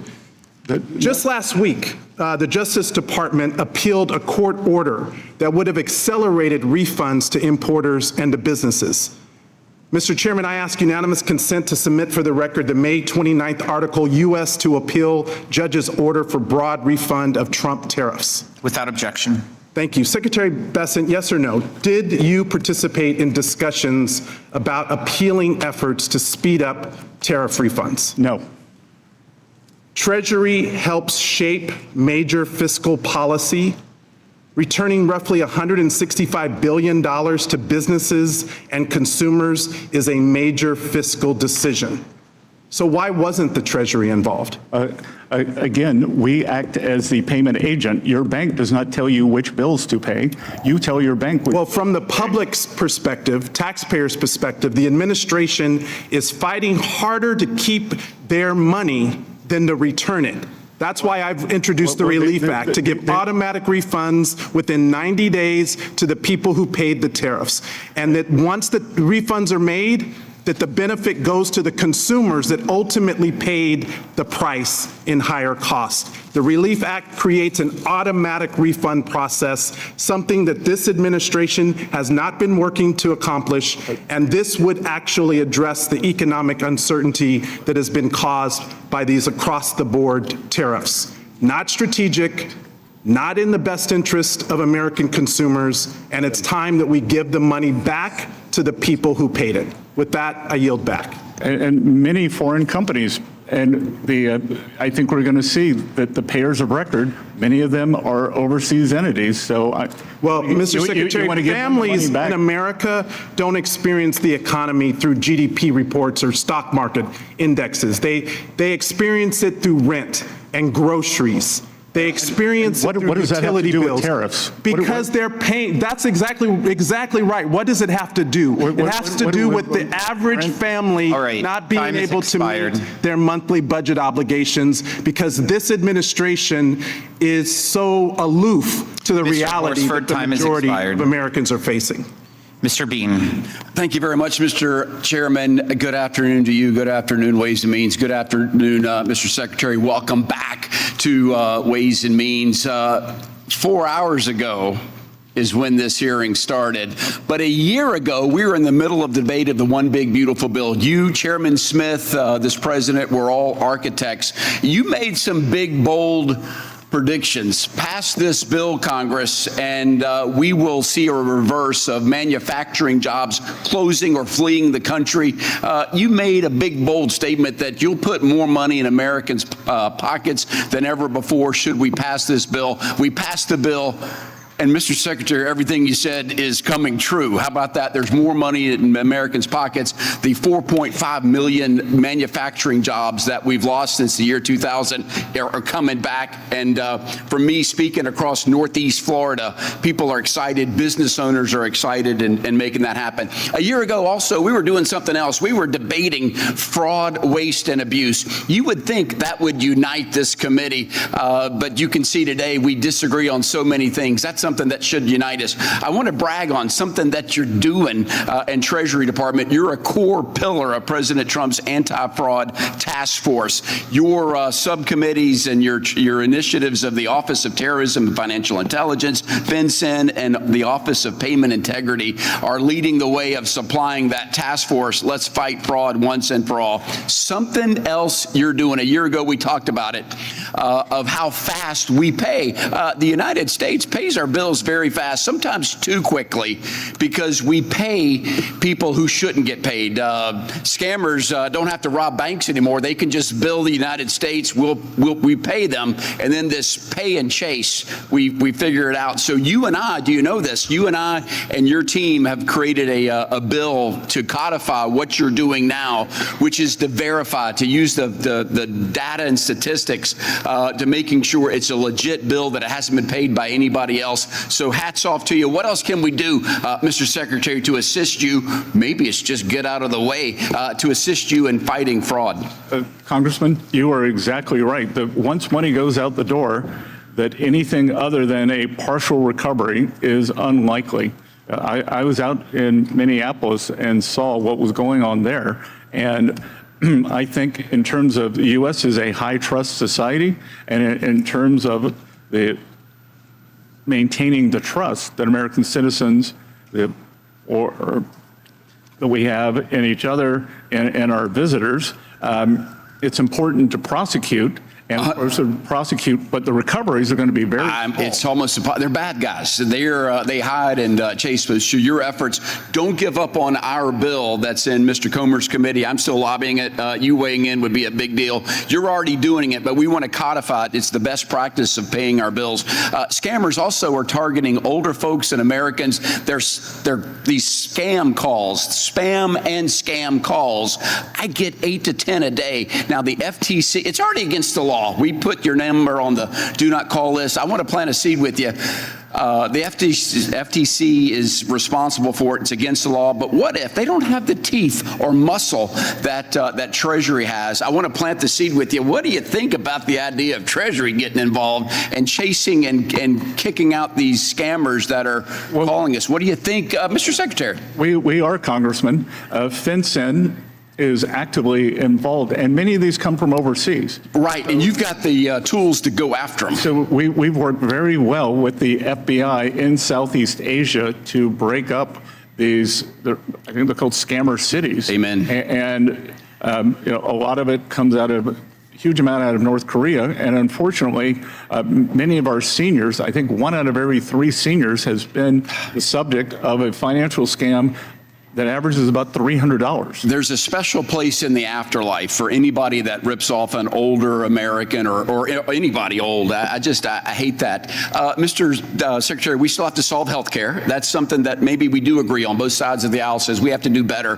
What if Americans took charge of their own health care by having the money to do so? I've got a bill, HSAs for all, health savings account, where people, just like their retirement, they can put money aside for health expenses to make that happen. Mr. Secretary, is that a good idea or a great idea, the Bean Bill of health savings accounts for all? I think it's a great name and a great bill. That's the right answer, Mr. Secretary. And look, when you give people agency, they can tailor it to their own needs. And what we are seeing with the employer credits, where employers can give credits, we're seeing a big uptake in that. Love it, love it. Mr. Secretary, you could be doing anything. Thank you for your service to your country. We appreciate you. All the best. Mr. Chairman, I yield back. Thank you, Mr. Moran. Thank you, Mr. Chairman. Good afternoon, Secretary Bessent. Thanks for being here today. I know it's a long day. Thanks for your service to our country as well. You're doing a fabulous job, by the way. We appreciate your willingness to appear before the committee and provide updates on the important work being done at the U.S. Treasury Department. I'd like to build on some of the successes my Republican colleagues have already highlighted by focusing on two direct results from the working families tax cuts, both substantially improving Americans' lives and financial futures. First, I want to discuss the Opportunity Zone program. You mentioned this in earlier testimony, specifically the new Rural Opportunity Zone provisions. Last year, Ways and Means Republicans strengthened and modernized this program to ensure that investment reaches some of the most economically distressed communities in America. As someone who represents a large rural district in East Texas, I've seen firsthand the challenges that many communities face when it comes to attracting capital, creating jobs, and expanding economic opportunity. Too often, rural communities are overlooked despite their tremendous potential. Here's my question: as we move closer to the nomination process, can you walk us through what comes next after census tracts are nominated by the states? I can't do that, sir. I'm happy to have the team get back to yours. We are working with red state and blue state governors, and we're encouraging them to get ahead of it. I had a call, I can't remember if it was yesterday or the day before, with the father of Opportunity Zones, my hometown senator, Senator Tim Scott, and we were talking about, he's a city guy, I'm a country guy in South Carolina, and I was telling him what a great move this is for the rural opportunity zones and how it's going to be transformational. Yeah, I agree with you. That's what we see in these provisions as well, that it gives certainty and long-lasting opportunity for economic growth in areas in America where traditionally businesses or investors are looking and saying, you know, I'm not quite sure if I can make that investment there, but this is the incentive that's needed for that. Question number 2 involves the no taxes on overtime provision. I want to turn to this provision because I was proud to help champion this policy because it recognizes a simple principle. Americans who work harder and put in extra hours should be able to keep more of what they earn. We've now learned that more than 29 million filers have claimed that deduction this year, and notably 96% of those taxpayers earn less than $200,000 annually. Here's my question, Mr. Secretary. Do these results demonstrate that this law is delivering meaningful tax relief to working Americans, the men and women who are keeping our economy moving every day, and that the benefits are reaching middle-class families rather than the wealthy, as Democrats have falsely claimed? Congressman, I tell you, someone asked me earlier, why do you do this job? And the highlight is going out and meeting with our hardworking Americans, being out with the people, and whether I'm in Texas at a barbecue place outside of Dallas, which I enjoyed. I was in an Italian restaurant in Simi Valley near the Reagan Museum this weekend, and that all I hear from both the employees and the employers is what a home run this has been. And you know, I tell you, I told the story earlier. Tax day, April 15th, I was with the president in Las Vegas. He had a big rally, and he asked for the room to, he went through each one of the provisions, and we're in the tip capital of the world in Las Vegas, but it was the no tax on overtime that got the roar of approval over no tax on tips. Yeah, I'm finding the same thing as I go through my district. That's the #1 provision that people are citing to me. It's the American way. If you want to work harder, you should get to keep more of your money. And you know, I think one of the congressmen said, well, you know, we've got to let in these workers. We've got to have. What if Americans want to work more and keep more of their money? That's right. You know, I think that's a concept we need to continue to propagate and find policies that support letting hardworking Americans keep more of their money. We forget sometimes in D.C., and we shouldn't forget this, that it's their money, it's not ours. And I know you know that. I think you're doing, as I mentioned earlier, a great job. We really appreciate it. I want to mention your successful negotiation of the side-by-side agreement that's helping to place the United States in a much stronger and more competitive position in the global global tax landscape, digging us out of the Biden tax surrender effectively, and really putting us back on the footing we need to get on. So thank you for that work. I know you got a great team behind you as well. Keep up the hard work and let us know what we can do. Thank you. I yield back. Good. Thank you, Congressman. Mr. Snyder. Thank you, and Mr. Secretary, thank you for your patience staying here.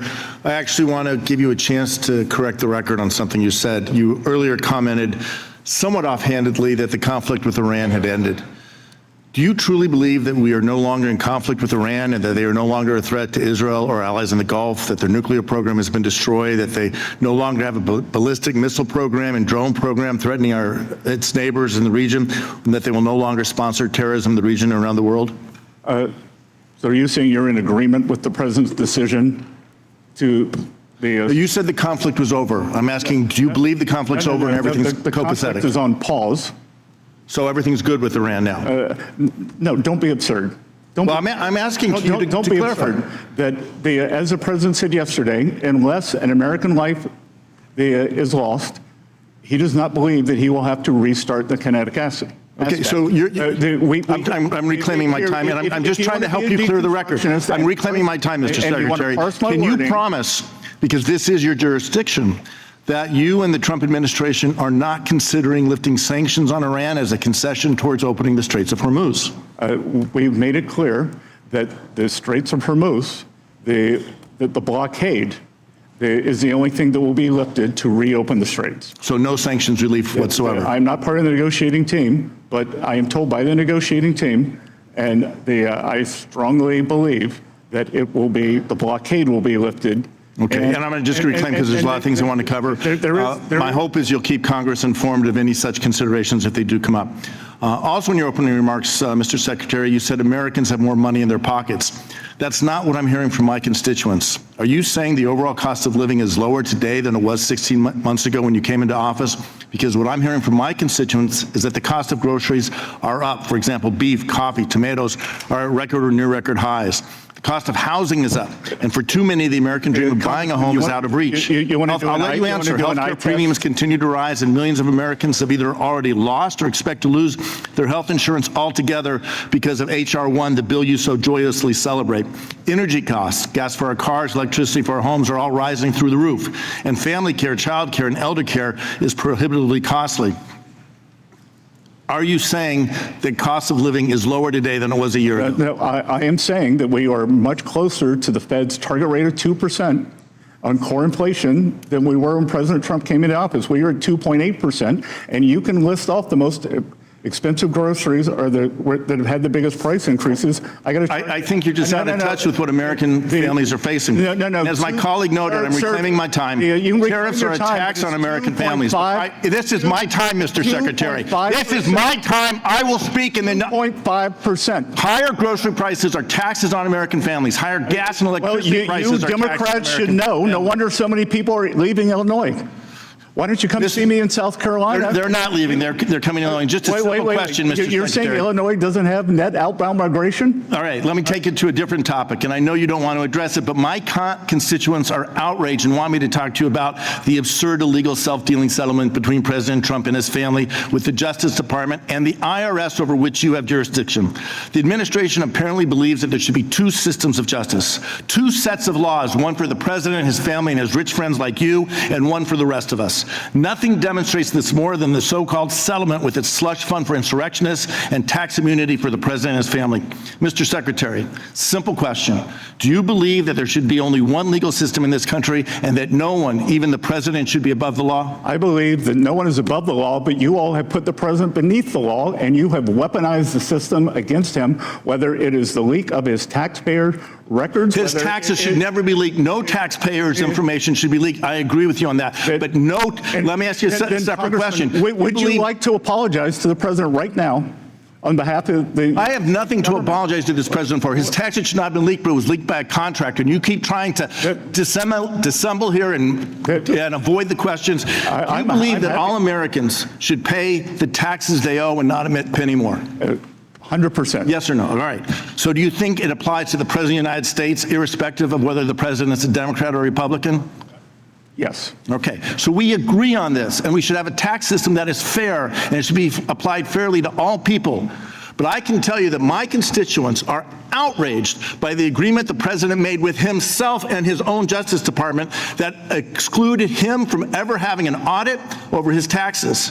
No one should be targeted. No one should be targeted by the administration. Whoever's in the White House. Read the addendum.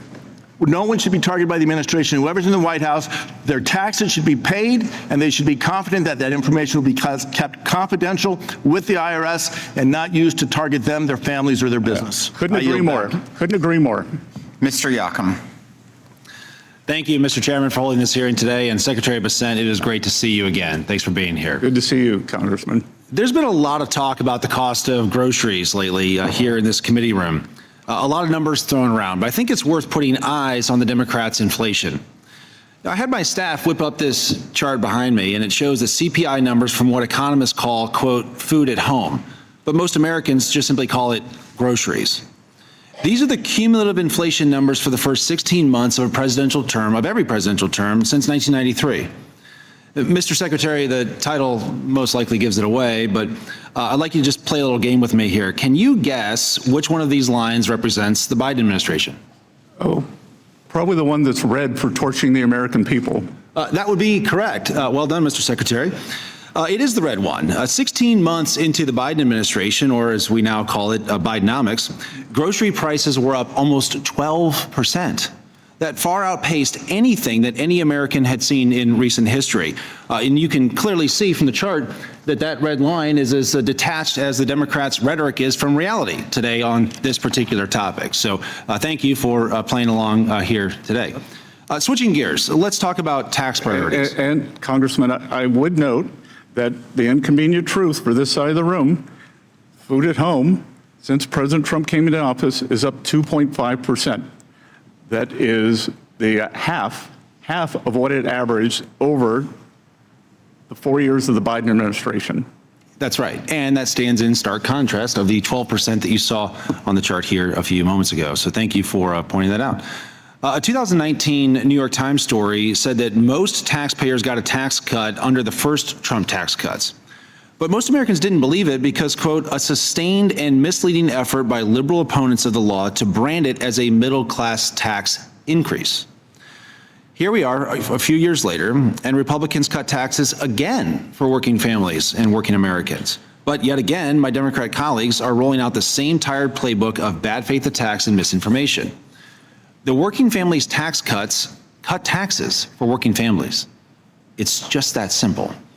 I can't tell you, Mr. Secretary, how many people have come up to me, whether it's at church or in the grocery store or just anywhere around the community, and they've said, hey, thank you, because my tax refund that I got was much bigger than what I expected. It's that the working families tax cuts is just simply putting real money back in the pockets of working families. And Congressman, I can tell you when the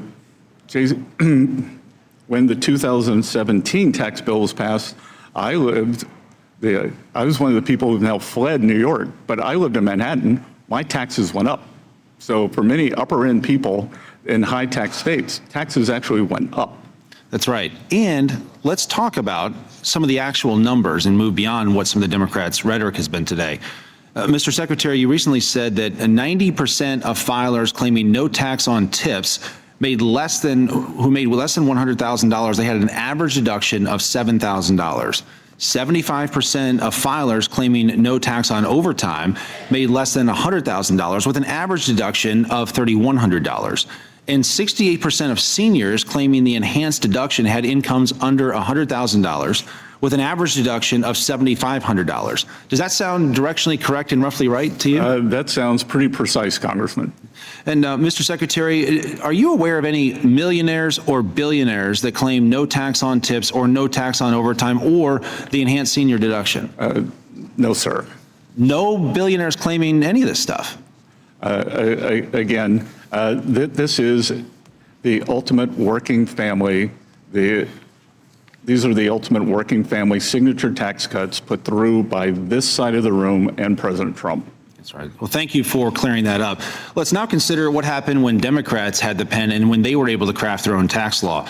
A 2024 analysis of households claiming the green giveaways in Democrats' Inflation Reduction Act found that only 47% made less than $100,000.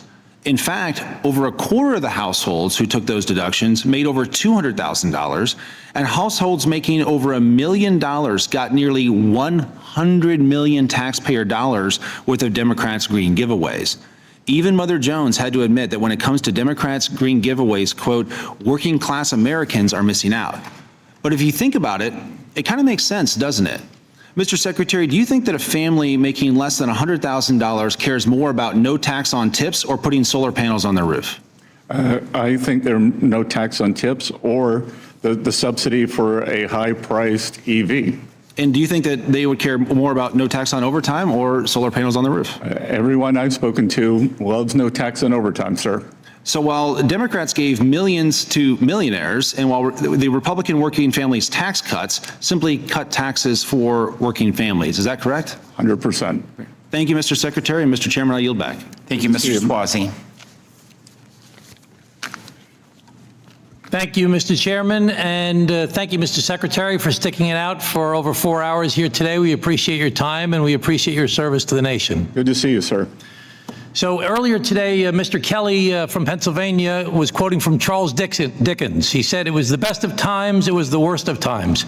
Would you happen to know what the name of that book was that came from? Tale of Two Cities. A Tale of Two Cities, which is very appropriate for what I think, see happening at this hearing here today. Yeah, we might say Manhattan and Dallas. I wouldn't say that, but okay. I would. So let's think about it. You said earlier today, and I'm sure you stick by this, the economy is very strong. It is. Okay, so you say it's very strong, but we've heard consistently throughout the course of this day and in reports regularly that over 70% of Americans think the economy is bad and getting worse. Are you familiar with that polling? I am. So that would seem to be a tale of two cities. You saying the economy is very strong, and the people of the United States of America saying the economy is bad and getting worse. Now, the Biden administration, which we've heard a lot from you guys today, I think made a similar mistake to what your administration is making, because the stock market was booming under the Biden administration. There was job creation under the Biden administration. Unemployment was low under the Biden administration. And the stock market is booming under this administration, that's true. And unemployment remains relatively low, and there is some, but much reduced, job creation. But you're making a mistake, I think, to not listen to what the American people are saying, which is that they're very unhappy with the economy because of the way it's affecting them. So have you heard of the expression, the K economy or the K recovery? Yes, sir, but I think we're probably moving to a C economy where the top... Okay, but I want to talk about the K economy for a second. We can get to C a little bit later. Is that okay? Okay, so the K economy has one group of people going up and another group of people going down. It's a K economy. So in the K economy, the top group sees a booming stock market. But as you mentioned earlier, one of the reasons you wanted to do what you call Trump accounts is because 93% of the stock holdings in America are held by the top 10%. But the lower income Americans, 50% of Americans, have only 1% of the stock holdings. So while the stock market may be booming, for much of the people in the United States of America, they have booming gas prices and booming grocery prices. In the K economy, we have your friends and some of friends of the people here that talk about buying second homes. But in the other part of the K economy that's going downwards, people can't afford to buy a home. Young people especially are foreclosed from being able to buy a home in this K economy. In the K economy, you have a group of people that their friends are talking about the great vacations they're going on. They're going to these exotic places. They're doing these interesting things. In the other part of the K economy, people have a hard time paying their bills. So there's these tale of two cities that's taking place in the K economy here in the United States of America right now. Now, Mr. Secretary, you attended the president's inauguration, were you? I did. Yes, and at his inauguration, he said, we're going to rapidly reduce prices. That was one of the quotes the president made during his inauguration. He made many quotes like that during his campaign as well. Do you think that the prices in the United States of America have been rapidly reduced? I think before the Iran conflict began that the rate of change for inflation, both headline and core, had come down substantially. Well, people don't think that prices have been rapidly reduced. So you do admit, though, that the war has caused prices to go up for gasoline, for example. 100%. And you also agree, well, they didn't go up 100%. They only went up 50%. No. You agree with me 100%. Okay, that's better. I'm glad to see somebody on this side is funny. Okay. So the second thing is that the tariffs. Do you think tariffs have caused prices to go up?